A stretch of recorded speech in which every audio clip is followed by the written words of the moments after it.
Hello my dear students, welcome to the IMB education. आज की इस वीडियो में हम कर रहे हैं क्लास 12th केमिस्ट्री में चैप्टर नंबर 2 है सॉल्यूशन। उसके नीट प्रीवियस ईयर्स क्वेश्चन 1988 से लेकर नीट 2022 तक के क्वेश्चन जो है वो इस वीडियो के अंदर हम डिस्कस करने वाले हैं। इससे पहले हम क्लास 11th भी करवा चुके हैं, क्लास 12th की ऑर्गेनिक भी हो चुकी है, इससे पहले वाले चैप्टर भी हो चुके हैं। अगर आपने वो सभी चैप्टर भी देखने हैं तो आप चैनल पर आई बटन में प्लेलिस्ट का लिंक चेक कर सकते हो, या फिर आप जो है वो वीडियो सेक्शन भी चेक कर सकते हो। सेम थंबनेल पे आपको अलग अलग चैप्टर्स मिल जाएंगे। तो यहाँ पर मैं आपको ये भी बताता रहूँगा क्वेश्चन के सॉल्यूशन के साथ में कि अगर वो क्वेश्चन आया हुआ है तो उसका सॉल्यूशन NCERT में, जो हमारी NCERT है उसमें कहाँ पर मेंशन है, किस पेज नंबर पे, ये रीसेंट NCERT से मैं आपको साथ के साथ बताता रहूँगा। तो चलिए स्टार्ट करते हैं। इस चैप्टर के अंदर लगभग 66 क्वेश्चन है, जो कि सभी क्वेश्चन हम सिंगल वीडियो के अंदर कंप्लीट करेंगे। तो चलिए स्टार्ट करते हैं। क्वेश्चन है हमारा, फर्स्ट टॉपिक है हमारा एक्सप्रेसिंग कंसंट्रेशन ऑफ सॉल्यूशन, और क्वेश्चन नंबर फर्स्ट पूछा गया है, which of the following is dependent on temperature, यानी इनमें से कौन सी ऐसी चीज है जो टेम्परेचर पर डिपेंड करती है। Molarity, mole fraction, wait percentage या फिर मोलेलिटी। नीट 2017 का क्वेश्चन है। अब मैं आपको बता दूं NCERT का पेज नंबर 39, कौन सा पेज नंबर, NCERT पे पेज नंबर 39, जहां पर 2.3 एग्जाम्पल दिया हुआ है। उसके बिल्कुल ऊपर अगर आप पूरा पैराग्राफ रीड करोगे तो वहां पे साफ साफ मेंशन किया गया है कि जो मोलरिटी होती है वो डिपेंड करती है टेम्परेचर पे। क्यों? क्योंकि टेम्परेचर जो है वो फंक्शन है वॉल्यूम का, यानी अगर कहीं पे वॉल्यूम आएगी तो वो फंक्शन जो है वो टेम्परेचर पे डिपेंड करेगा, जबकि आपका मास जो होता है कभी भी टेम्परेचर पर डिपेंड नहीं करेगा। तो मोल फ्रैक्शन के अंदर क्या आता है, आपका मोल्स आते हैं, यानी वेट आता है, मास आता है, तो वो जो है वो टेम्परेचर पर डिपेंड नहीं करेगा। वेट परसेंटेज के अंदर भी वेट आए वो नहीं करेगा। मोलेलिटी के अंदर भी आपका मास आता है, वॉल्यूम नहीं आती है। बट मोलेरिटी में क्या आती है, वॉल्यूम आती है, और वॉल्यूम किस पे डिपेंड करेगी, टेम्परेचर पे डिपेंड करेगी। NCERT पेज नंबर 39 पे डायरेक्टली मेंशन किया हुआ है। तो हमारा आंसर क्या आ जाएगा, molarity. Molarity is depend on the temperature. Clear है? ओके, नेक्स्ट नंबर 2 देखते हैं। What is the mole fraction of the solute in a 1 molality. Small m जाएगा वहां पे मोलेलिटी आता है, कैपिटल m आता है वहां पे मोलेरिटी आता है। एक्वस सॉल्यूशन दिया है, और यहां पर ये 2 बार क्वेश्चन आ चुका है, 2011 और 2015 में भी। क्लियर है? ओके, अब देखिए हमसे क्या पूछा गया, मोल फ्रैक्शन। अब मोल फ्रैक्शन कहां पे दिया है, NCERT के पेज नंबर 37 पे दिया है। अगर किसी का भी मोल फ्रैक्शन निकालना होता है तो नंबर ऑफ मोल्स ऑफ ए जिसका भी निकालना है अपॉन में टोटल नंबर, यानी Na प्लस NB कर देते हैं, तो वो क्या निकल कर आ जाता है, मोल फ्रैक्शन निकल कर आ जाता है। अब यहाँ पर तो कुछ भी नहीं दिया है, देखिए यहाँ पर बहुत कुछ दिया है। What is the mole fraction of the solute in a 1 molality aqueous solution. अब देखिए, अगर सोल्यूट कुछ नहीं दिया तो नंबर ऑफ मोल्स हम इसकी कितने मानेंगे, 1 मानेंगे। यहाँ पे नंबर ऑफ मोल्स कितने मानेंगे, 1 मानेंगे। बट यहाँ पे ये जो NB है, NB का मतलब क्या हुआ, यहाँ पे और जो है उसके साथ में उसके मोल्स निकालने पड़ेंगे। तो यहाँ पे हमारे सामने एक्वस सॉल्यूशन, एक्वस सॉल्यूशन का मतलब क्या हो गया, H2O हो गया। अब H2O के अंदर जो है वो हमें मोलिकुलर मास पता है। अब हमें मोल भी पता होना चाहिए। Chapter number first, some basic concept of chemistry, जहाँ पे स्टार्ट होता है क्लास 11th का, वहाँ पे हम मोल्स निकालना ही देखते हैं। तो मोल्स क्या होता है, वेट अपॉन में मोलिकुलर वेट। क्या होता है, वेट अपॉन में मोलिकुलर वेट। अब हमें अगर वेट दिया हो तो हम H2O का मोलिकुलर वेट तो कितना होता है, 18, वो निकाल लेंगे। तो यहाँ पर हम इसका सिंपल देखिए, वेट किस टाइप से दिया हुआ है, वेट इनडायरेक्टली दिया हुआ है हमें 1 मोलेलिटी में। 1 मोलेलिटी, मोलेलिटी क्या होती है, NCERT के पेज नंबर 38 पर मेंशन है। मोलेलिटी क्या होती है, मोलेलिटी होती है मोल्स ऑफ सोल्यूट अपॉन में, यहाँ पर क्या होता है, mass of solvent in kilogram. अगर ये मोलेलिटी 1 है, इसका मतलब यहाँ पर ये 1 अपॉन में 1 है, तभी तो ये 1 आया। और किलोग्राम का है, इसका मतलब ग्राम में लेंगे तो ये 1000 ग्राम हो गया। क्लियर है? तो इनडायरेक्टली एक्वस सॉल्यूशन का हमें वेट दिया, यानी वो 1000 ग्राम है, 1 किलोग्राम है, तो वेट हो गया 1000 और मोलिकुलर वेट हो गया 18। तो ये मोल निकल कर आएगा, किसका निकल कर आएगा, ये मोल निकल कर आएगा हमारा वाटर का। क्लियर है? तो अब सोल्यूट में हमारे पास में मोल फ्रैक्शन निकालना है, तो Na अपॉन में Na प्लस NB। तो ये Na तो हमें लेना है 1 अपॉन में 1, प्लस में ये जो मोल्स है हम जो वाटर के निकाल रहे हैं वहाँ पे 100 जो है वो टोटल वेट दिया है। क्यों? क्योंकि मोलिलिटी दिया है। अपॉन में मोलिकुलर वेट 18 लगाएंगे, तो इसको जब सोल्व करेंगे तो ये आएगा हमारा 1 अपॉन में 56.5। 5 और इसको जब हम करेंगे तो ये हमारे पास में आएगा 0.0, तो ये आएगा 0.017, ये वाला निकल कर आएगा आंसर। आंसर आ जाएगा ऑप्शन सी। थोड़ी सी कैलकुलेशन लॉन्ग है बट फिजिकल केमिस्ट्री है तो आप मान सकते हो कि वहाँ पे कैलकुलेशन ही ज़्यादा आएगी। ओके, नेक्स्ट हमारा क्वेश्चन नंबर जो थर्ड है, क्वेश्चन नंबर थर्ड में हमसे क्या पूछा गया, how many grams of concentrated nitric acid solution should be use to prepare 250 millilitre of 2m। अब देखो कैपिटल M आया, इसका मतलब यहाँ पे मोलरिटी आई है। HNO3 the concentration acid is 70% HNO3। अब देखिए यहाँ पर सबसे पहले हम क्या निकालेंगे, मोल्स ऑफ HNO3। यहाँ पर टोटल हम क्या निकालेंगे, मोल्स निकालेंगे। देखिए यहाँ पर देखिए मोल्स निकालेंगे तो सबसे पहले हम बात करते हैं मोलरिटी की। मोलरिटी में क्या होता है, मोल्स ऑफ सोल्यूट अपॉन में क्या होता है, total solution in kilogram, so in litre, sorry यहाँ पे मोलरिटी है, मोलरिटी नहीं है तो लीटर में। अब 250 को सबसे पहले लीटर में कन्वर्ट करेंगे तो ये 0.25 हो जाएगा, हाँ ये ना। अब यहाँ पर देखिए और मोल्स ऑफ सोल्यूट निकालना है तो यहाँ पे मोलरिटी तो दी है 2m, ये तो 2 दी है, और मोल्स हमें निकालना है HNO3 का। सबसे पहले HNO3 का मोल्स ही तो निकालेंगे, और फिर सॉल्यूशन हमें दिया है कितना लीटर है, 0.25 लीटर है। तो मोल्स निकालने हैं तो क्या करेंगे, 2 × 250 अपॉन में 1000 कर देंगे तो ये निकल कर आएगा 0.5 मोल। हमने यहाँ पर ये जो दो चीज़ें दी है इससे हमने HNO3 के क्या निकाली है, मोल्स निकाली है टोटल। ये चीज़ क्लियर हो गई। ओके, अब हमारे पास में जो है वो मोल्स निकल चुके हैं। अब जब मोल्स निकल चुके हैं तो अब हमें क्या निकालना पड़ेगा, देखिए यहाँ पर how many grams of concentrated nitric acid solution should be used. हमें टोटल बताना है कि कितना ग्राम हम नाइट्रिक सॉल्यूशन लेंगे, कितना ग्राम नाइट्रिक एसिड लेंगे to use prepare 250 millilitre of 2 mole HNO3। तो यहाँ पर हमारे पास में मोलरिटी दी थी, मोलरिटी से हमने मोल्स निकाल लिए, कितने मोल्स होंगे। अब मोल्स अगर हमने निकाल लिए हैं तो वेट अपॉन में मोलिकुलर वेट, क्लियर है, वेट अपॉन में मोलिकुलर वेट। अब मोल्स हमने निकाल लिए हैं, ये मोल्स हमारे पास में 0.25, वेट हमें निकालना है, मोल्स इन मल्टीप्लाई कर देते हैं। अब वेट अपॉन में मोलिकुलर वेट, सॉरी, तो वेट निकालना है तो मोलिकुलर वेट कितना हो गया HNO3 का, HNO3 का मोलिकुलर वेट हो गया 63, तो ये 0.5 × 63 कर देंगे तो ये पास में आ जाएगा हमारा 31.5 ग्राम।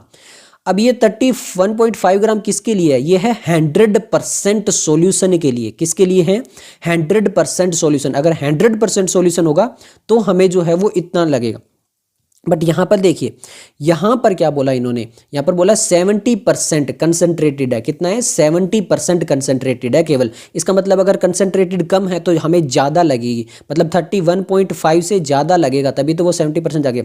तो अब यहाँ पर क्या करना पड़ेगा, अब हमें निकालना पड़ेगा परसेंटेज वेट बाय वेट। क्यों, क्योंकि ये 70% दिया है। परसेंटेज वेट बाय वेट जो है वो NCERT में पेज नंबर 36 पर दिया है, क्लियर है। अब परसेंटेज वेट बाय वेट निकालना होता है तो उसमें क्या करते हैं, मास ऑफ सोल्यूट अपॉन में मास ऑफ सॉल्यूशन और इनटू 100 करते हैं, क्लियर है। अब देखो परसेंटेज वेट बाय वेट कितना है हमारा, 70% है। अब मास ऑफ सोल्यूट कितना निकाला हमने, 31.5। अब मास ऑफ सॉल्यूशन हमें पता नहीं है, x है, इनटू क्या कर देंगे, 100 कर देंगे। अब x को इधर ले जाइए और इसको सोल्व कर लीजिए, ये लगभग आएगा 45 ग्राम। ये कितना आएगा, 45 ग्राम आएगा। तो 45 ग्राम कंसंट्रेटेड HNO3 हमें मिलेगा। क्लियर हो गया, तो आंसर आ गया ऑप्शन थर्ड का। ओके, नेक्स्ट हम क्वेश्चन नंबर जो है वो फोर्थ देख लेते हैं। क्वेश्चन नंबर फोर्थ में क्या बोला गया, which of the following compound can be used as anti freeze in automobile radiator. यानी जो ऑटोमोबाइल रेडिएटर होते हैं वहां पे किसको हम एंटी फ्रीज की तरह यूज करते हैं। NCERT का पेज नंबर 37 डायरेक्टली मेंशन है। क्या मेंशन है, वहां पर इथाइल जो ग्लाइकोल होता है उसको मेंशन करते हैं, इथाइल एल्कोहल को नहीं, इथाइलिन ग्लाइकोल को, इथाइलिन ग्लाइकोल को मेंशन करते हैं, फिनोल को नहीं, अल्कोहल को नहीं, ग्लाइकोल को करते हैं। तो इथाइलिन ग्लाइकोल कंप्लीट नाम आएगा। 35% वॉल्यूम बाय वॉल्यूम परसेंटेज लेते हैं हम और उसको हम यूज करते हैं। साफ साफ NCERT पेज नंबर 37 पे मेंशन है, तो आ जाएगा ऑप्शन बी। ओके, नेक्स्ट हम क्वेश्चन नंबर जो है वो फिफ्थ देख लेते हैं। क्वेश्चन नंबर 5 में देखिए क्या बोला गया, concentrated aqueous sulfuric acid 98% H2SO4 by mass and has a density 1.80 gram milli per liter. Volume of acid required to make 1 liter of 0.1 m capital में दिया, मतलब मोलरिटी दी है H2SO4 सॉल्यूशन इस। क्वेश्चन समझिए। सबसे पहले इन्होंने बोला है कि सल्फ्यूरिक एसिड है 98% जो है वो कंसंट्रेटेड है, क्लियर है, बाय मास। उसकी डेंसिटी है 1.8 ग्राम। अब वॉल्यूम ऑफ एसिड रिक्वायर्ड, कितनी वॉल्यूम हम एसिड की ले कि वहां पर 1 लीटर जो 1 मोल H2SO4 सॉल्यूशन है वहां पर उसको हम इक्वल कर पाए। तो यहां पर देखिए क्या करना पड़ेगा हमें, यहां पर जो है एक तो मोलरिटी दे दी है और एक वॉल्यूम दे दी है, और सेकंड की क्या दी है हमें, सेकंड की डेंसिटी दी है, क्लियर है, सेकंड की डेंसिटी दी है। और हमसे पूछा क्या है कि वहां पे कितना रिक्वायरमेंट होगा और उसका कंसंट्रेटेड दिया है। मतलब हम मोलरिटी निकाल लेंगे, वॉल्यूम निकाल लेंगे, फिर इसको इक्वल कर लेंगे, यानी M1V1 is equal to M2V2 वाला फॉर्मूला लगेगा। इस टाइप के फॉर्मूले यहाँ पे हैं, यानी ये molarity into volume is equal to molarity into volume upon में 2, क्योंकि देखिए इस H2SO4 की मोलरिटी दे दी है, ये कितनी है 0.1, और वॉल्यूम दे दिए लीटर में, कितनी है ये 1 लीटर है, क्लियर हो गया। इसको हम किस में कर लेंगे, मिलीलीटर में कर लेंगे। और फिर हम इसकी अगर मोलरिटी निकाल ले, ये जो 98% H2SO4 और डेंसिटी दी है इसकी मोलरिटी निकाल ले, तो फिर ये V1 निकालना पड़ेगा, क्योंकि इसको इधर से डिवाइड कर देंगे M1 इंटू, और यहाँ पे इसको डिवाइड कर देंगे तो वॉल्यूम आ जाएगा। ये वाला फॉर्मूला यहाँ पर लगेगा, क्लियर हो गया, ओके। अब देखिए हम सबसे पहले क्या करेंगे, यहाँ पे दिया 98% H2SO4, 98% H2SO4 का मतलब समझते हो आप, यानी 98 ग्राम H2SO4 किसमें, 100 ग्राम सॉल्यूशन के अंदर, 100 ग्राम अगर टोटल सॉल्यूशन है उसमें से 98 ग्राम H2SO4 है। 98% H2SO4 कंसेंट्रेटेड का मतलब तो यही हो गया कि उसमें 98 ग्राम जो वो H2SO4 है और 100 ग्राम जो टोटल सॉल्यूशन है, क्लियर हो गया। तो इस टाइप से हमें क्या निकल के आ गया कि यहाँ पर हमारे सामने जो है वो वेट दिया वो 98 ग्राम दिया हुआ है। यहाँ से क्लियर हो गया, ओके। अब देखिए हमें मोलरिटी निकालनी होती है, मोलरिटी, मोलरिटी में क्या होता है, मोल्स अपॉन में weight of solution in litre, यही तो करते हैं, यही तो करते हैं।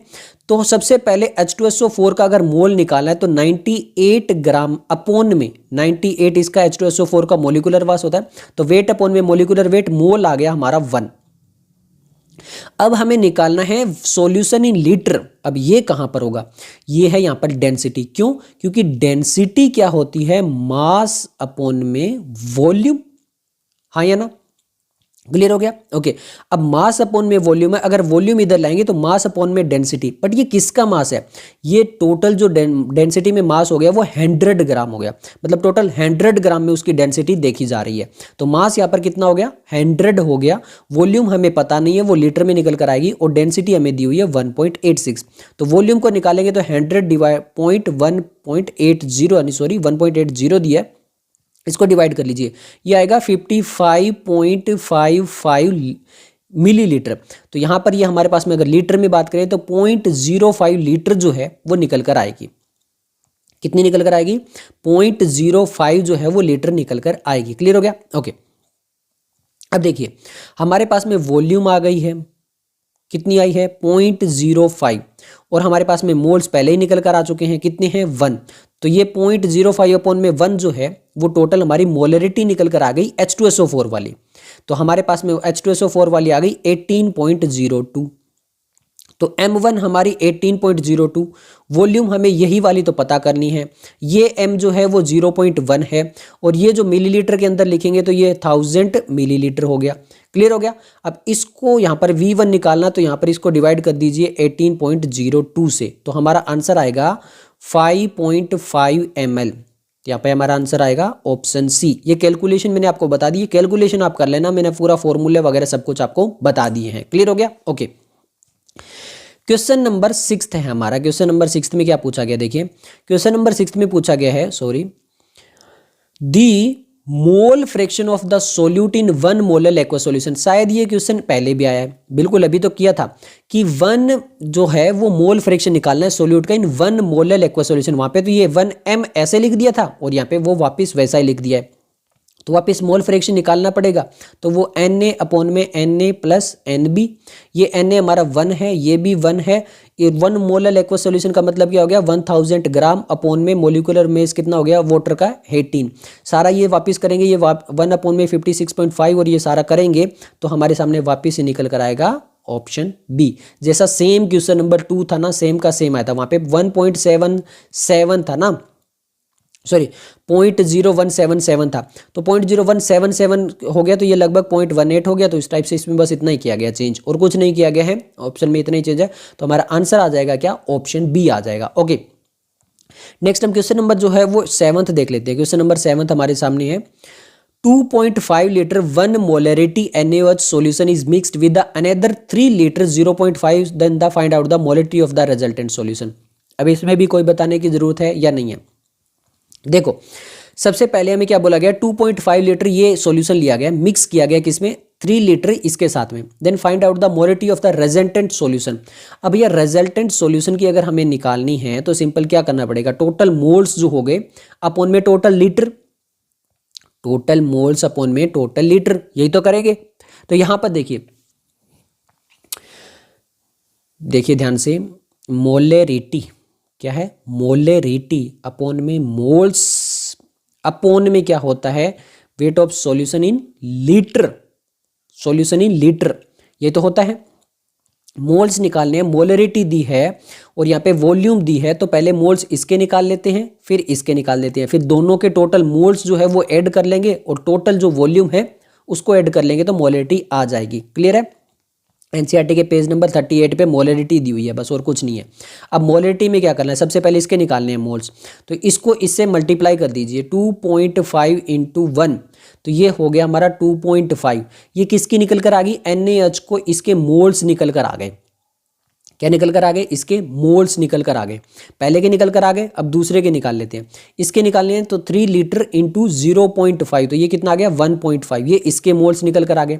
तो इसके 2.5 और इसके कितने आ गए 1.5, तो ऐड कर लेते हैं, ये कितने हो गए, टोटल 4 मोल्स हो गए। तो इन दोनों के जो टोटल मोल्स है वो तो 4 मोल्स हो गए। अब टोटल वॉल्यूम इन लीटर कितनी है, इसको और इसको ऐड कर लीजिए 5.5, तो ये निकल कर आ गई। तो इसकी टोटल जो सॉल्यूशन की मोलरिटी आएगी वो 4 अपॉन में 5.5, इसको डिवाइड करेंगे तो ये 0.73 के अप्रोक्सीमेटली आएगा, तो आंसर आ जाएगा ऑप्शन सी। क्लियर है? ओके, नेक्स्ट हम क्वेश्चन नंबर जो है वो अब 8 देख लेते हैं। क्वेश्चन नंबर 8 में चलते हैं। क्वेश्चन नंबर 8 है हमारा, ये रहा आपके सामने, how many gram of di basic acid. अब यहां पर क्या दिया गया है, di basic acid, molecular weight दे दिया गया है 200 ग्राम है, should be present in 100 millilitre of aqueous solution to give strength of 0.1 normality. इस बार क्या दिया गया है, नॉर्मेलिटी।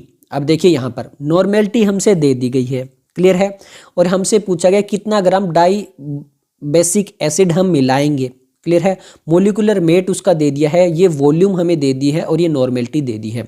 अब नॉर्मेलिटी क्या होती है, नॉर्मेलिटी होती है गिवन वेट अपॉन में इक्विवेलेंट वेट। अब यहाँ पर इक्विवेलेंट वेट आता है, मोलिकुलर वेट नहीं आता है, इनटू में 1 अपॉन में वॉल्यूम जो है वो लेते हैं इन लीटर, बस इतना ही फर्क है।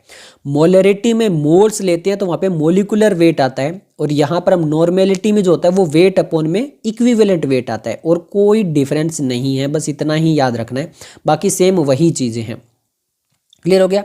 अब नॉर्मेलिटी हमें दी है कितनी, 0.1, गिवन वेट हमारा कितना है, गिवन वेट है 200। अब इक्विवेलेंट वेट निकालना है हमें, कितना निकालना है, इक्विवेलेंट वेट। तो इक्विवेलेंट वेट निकालना है, तो क्या है ये, डाई बेसिक है। क्या है ये, डाई बेसिक है। तो इक्विवेलेंट वेट के लिए हम निकालते हैं molecular weight divide by basicity. Dibasic है, इसका मतलब 2 हो गया, तो 200 अपॉन में 2 यानी 100, ये इक्विवेलेंट वेट आ गया हमारा 100। तो अब सिंपल सा है भैया, सॉरी गिवन वेट तो निकालना है ना हमें, हाँ गिवन वेट तो हमें निकालना है। तो normality is equal to given weight upon में इक्विवेलेंट कितना निकाला है हमने, 100, और इनटू 1 अपॉन में ये लीटर में होनी चाहिए, जो 100 मिलीलीटर उसको लीटर में करेंगे तो ये 0.1 आ जाएगा।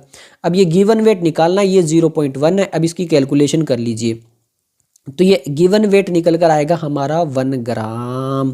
कितना निकल कर आएगा, 1 ग्राम निकल कर आएगा, तो आंसर आ जाएगा ऑप्शन सी। ओके, नेक्स्ट हमारे सामने क्वेश्चन नंबर जो वो 9th है। क्वेश्चन नंबर 9th देख लेते हैं।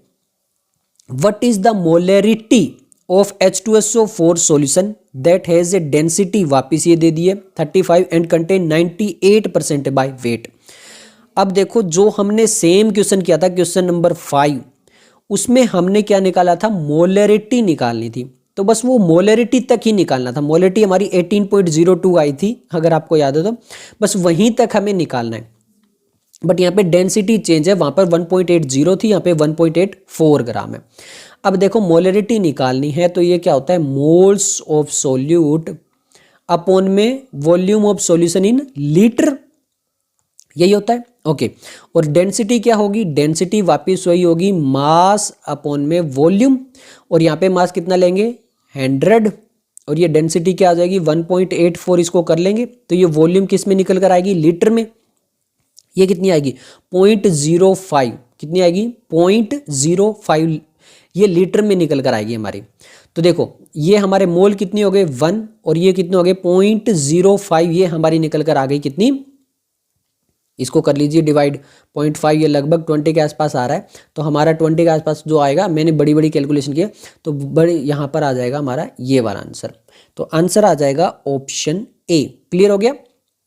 ओके, नेक्स्ट हम क्वेश्चन नंबर जो है वो 10th है। क्वेश्चन नंबर 10th में देख लेते हैं, the concentration unit independent of temperature. Same question number first की तरह जो 2017 में क्वेश्चन आया था, इंडिपेंडेंट ऑफ टेम्परेचर, उसमें पूछा गया था कौन सी डिपेंड करती है टेम्परेचर पे, यहाँ पे पूछा गया कि कौन सी नहीं करती है। तो जिसमें मास आता है वो डिपेंड नहीं करती। मोलरिटी में क्या आता है, वॉल्यूम आता है या कुछ और आता है, वॉल्यूम आता है। यहाँ पे वेट वॉल्यूम आ गया। नॉर्मेलिटी में भी क्या आया था, इन लीटर यानी वॉल्यूम आया था, बट मोलरिटी में क्या आता है, केवल मास आता है। तो ये जो है वो इंडिपेंडेंट ऑफ टेम्परेचर रहेगी। तो आंसर आ जाएगा ऑप्शन सी। क्लियर है। सेम क्वेश्चन नंबर एनसीईआरटी के पेज नंबर 39 पे डायरेक्टली मेंशन किया हुआ है। ओके, नेक्स्ट हम क्वेश्चन नंबर जो है वो 11th देख लेते हैं। क्वेश्चन नंबर 11th हमारे सामने क्या पूछा गया है, how many gram of CH3OH should be added to water to prepare 150 millilitre solution of 2 molarity CH3OH। वही है, वापिस से घुमा फिरा के हमसे क्वेश्चन दिया गया है। अब देखिए हाउ मेनी ग्राम्स पूछा गया। अब देखो यहां पर देखना ध्यान से, मोलरिटी क्या होता है, मोलरिटी होता है मोल्स ऑफ सोल्यूट अपॉन में क्या होता है, volume of solution in litre. अब ये 150 मिलीलीटर दिया है, इसको लीटर करेंगे तो 0.15 हो गया, हाँ ये ना, इसको जब लीटर में करेंगे तो ये 0.15 मिलीलीटर हो गया। मोल्स में क्या होता है, वेट अपॉन में मोलिकुलर वेट। अब CH3OH का मोलिकुलर वेट हमें पता होना चाहिए। क्लियर है। तो मोलिकुलर वेट अगर हमें पता होगा तो यहां पर हम सिंपल निकाल लेंगे। तो देखिए CH3OH यहां पर मोलिकुलर वेट कितना निकल कर आएगा, 32 निकल कर आएगा। तो यहां पर देखिए अब सिंपल सा वेट अपॉन में 32 डिवाइड बाय 0.15, और ये मोलरिटी हमें दी है 2। अब ये वेट निकालना है तो इसको इधर लेके जाके कैलकुलेशन कर लीजिए, ये आएगा हमारे सामने 9.6 ग्राम। तो ये आ जाएगा option C 9.6 gram. Okay, next हमारा जो टॉपिक है वो है vapour pressure of liquid solution. क्या आ चुका है, vapour pressure of liquid solution. Question number 12 है, in the water saturated air the mole fraction of water vapour is 0.02। Mole fraction दे दिया। If the total pressure of the saturated air is 1.2 atmosphere, the partial pressure of the dry air is. हमसे dry air पूछा है। तो देखिए यहाँ पे 3 जो है वो प्रेशर निकल कर आ रहे हैं। एक तो क्या आ रहा है, जो वाटर वेपर है, वाटर वेपर यहाँ पर कुछ आ रहा है, मतलब इसका जो है वो प्रेशर होगा कुछ। क्लियर है। तो टोटल, एक तो टोटल हो गया, इन्होंने दे दिया the total pressure of the saturated air. तो एक तो टोटल प्रेशर हो गया, एक वाटर वाले का हो गया, और एक ड्राई एयर हो गया, क्योंकि हमसे ड्राई एयर पूछा जा रहा है। तो इन दोनों को मिलाएंगे तो टोटल प्रेशर होता है किसका, वाटर वाले का और ड्राई एयर का। तो हमारे पास में टोटल प्रेशर होगा, ये हो गया 1.2। क्लियर है। अब यहां पर जो है वो पार्शियल प्रेशर अगर निकालना होता है P0, तो क्या करते हैं, P0 अगर निकालना होता है हमें तो हम करते हैं P टोटल अपॉन में मोल फ्रैक्शन। तो P टोटल है 1.2, वाटर का निकाल लेते हैं ना, क्योंकि वहां पे वाटर का मोल फ्रैक्शन दिया हुआ है। देखिए the mole fraction of water vapour, तो 1.2 इंटू 0.02, इसको जब हम मल्टीप्लाई करेंगे तो ये आएगा 0.024। तो ये तो आ गया हमारे पास में वाटर का वेपर प्रेशर। तो P total is equal to P water plus P dry air. Clear है। तो टोटल है हमारे पास में 1.2, वाटर का हमने निकाला था, इसको मोल फ्रैक्शन के साथ मल्टीप्लाई करने पे आया था हमारे पास में 0.024। अब ये ड्राई का निकालना है, तो इसको निकालना है तो इसको इधर लेके जाएंगे, जो प्लस हो रहा है उधर जाके माइनस हो जाएगा। तो 1.2 माइनस में 0.24, ये वाला माइनस कर लेते हैं। तो अब इसको कर लो तो यहाँ पर ये कितना निकल कर आएगा, सॉरी 0.024 है, तो इसको कर लोगे तो ये कितना निकल कर आएगा, 0.2 से थोड़ा सा कम आएगा, तो ये आएगा हमारे पास में 1.176, ये वाला निकल कर आएगा। तो आंसर आ जाएगा ऑप्शन सी। नेक्स्ट हमारे सामने क्वेश्चन नंबर 3 है, ये यहाँ पर ये बता दूँ कि किससे लगा है, ये सारा आपको बता दूँ। एनसीईआरटी में पेज नंबर जो है वो आपको मिलेगा 43 एंड 44, और हम यहाँ पे लगा रहे हैं रोल्स लॉ। क्या लगा रहे हैं, रोल्स लॉ लगा रहे हैं। अब रोल्स लॉ के बहुत सारे क्वेश्चन आगे आपको देखने को मिलेंगे, तो सिंपल हमने यही लगाया, ठीक है। ओके, नेक्स्ट हमारे सामने क्वेश्चन नंबर जो वो 13 है। क्वेश्चन नंबर 13 में देखते हैं, देखिए, PA and PB are the vapour pressure of pure liquid component. दो लिक्विड कंपोनेंट है A एंड B, और इनके अलग अलग ये वेपर प्रेशर है respectively of an ideal binary solution. Binary का मतलब दो सॉल्यूशन उसके अंदर। If X represent the mole fraction of component A, the total pressure of the solution will be. तो यहां पर केवल एक का ही मोल फ्रैक्शन दिया हुआ है। अब देखिए, XA प्लस XB जो टोटल मोल फ्रैक्शन होता है वो हमेशा कितना होता है, 1 होता है, इक्वल टू 1 होता है। अकॉर्डिंग टू रोल्स लॉ चल रहे हैं, एनसीईआरटी के पेज नंबर 43 44 के अकॉर्डिंग चल रहे हैं। ये चीज आपको पता होना चाहिए। अब यहां पर देखिए टर्म क्या दिए हुए हैं, सब में XA लिया हुआ है, तो हमें इसका मतलब यहां पर क्या लेना पड़ेगा, यहां पर हमें हटाना पड़ेगा, XB को जो है वो XA की टर्म में लाना पड़ेगा। तो XB इज इक्वल टू क्या हो गया, 1 माइनस में XA हो गया, 1 माइनस में XA हो गया। क्लियर हो गया, ओके। अब P टोटल जो होता है वो होता है क्या, PA अपॉन में XA प्लस PB अपॉन में XB। हाँ जी, तो PA तो हमारा एज इट इज रह गया PAXA, प्लस में जो PB है, अब ये XB जो है वो किस में चला जाएगा, 1 माइनस XA की फॉर्म में चला जाएगा। किसमें, 1 माइनस XA की फॉर्म में चला जाएगा। बस इतनी कैलकुलेशन करनी है हमें। तो XAPA प्लस PB ब्रैकेट में क्या हो गया, 1 माइनस XA। इसको सॉल्यूशन करोगे तो आपके सामने आएगा PB प्लस में XA अपॉन में PA minus PB, PB XA, और फिर क्या आ जाएगा, PA माइनस PB। तो इसका मतलब क्या हो गया, ये वाला आएगा PB plus XA, PA minus PB आ जाएगा। तो हमारे सामने जो है वो PB निकल कर आएगा, यहाँ पर ये नहीं आएगा। इसकी कैलकुलेशन जब करोगे, और ये एनसीईआरटी में डायरेक्टली मेंशन किया हुआ है, एनसीईआरटी के पेज नंबर जो है 44 पे डायरेक्टली मेंशन भी है ये सारा कुछ सोल्व करके। तो आंसर आ गया हमारे पास में ऑप्शन डी। नेक्स्ट हम क्वेश्चन नंबर जो है वो 14 देख लेते हैं। क्वेश्चन नंबर 14 में क्या बोला गया है, vapour pressure of chloroform and dichloromethane at 25 degree Celsius are 2 mm and 14.1 mm। यानी एक का वेपर प्रेशर दे दिया गया, एक दूसरे का भी दे दिया गया है H respectively. Vapour pressure of the solution obtained by mixing 25 gram of CH3 and 40 gram of the same temperature will be. बहुत सारा लॉन्ग बना दिया गया क्वेश्चन को, छोटे से क्वेश्चन को बहुत ज्यादा लॉन्ग बनाया गया। कैसे बनाया गया, देखो, P total is equal to XAPA plus XBPB according to Raoult's law. Clear है, ओके। अब यहां पर देखिए, यहां पर क्या करना है हमें, यहां पर हमें XA यानी यहां पर पहले तो हम इसका लेंगे, 200 ग्राम है, ये 200 ग्राम है। इसका जो है वो CHCl3 का ये वेट दे दिया, मोल निकालना है ना, मोल फ्रैक्शन निकालना है हमें।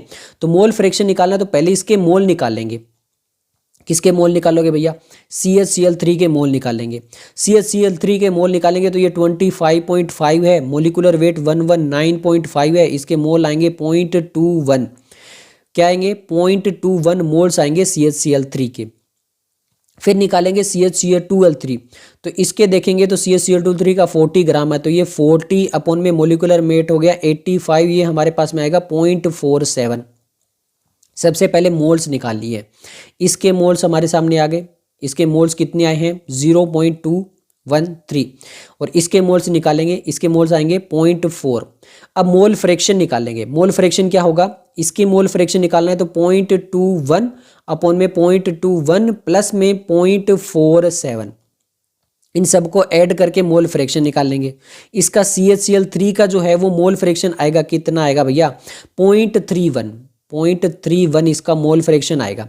फिर इसका मोल फ्रैक्शन निकालेंगे, वापस वही है 0.47 इधर रखो, फिर 0.47 प्लस 0.21, इन सबको करो ऐड, तो इसका मोल फ्रैक्शन आएगा 0.69।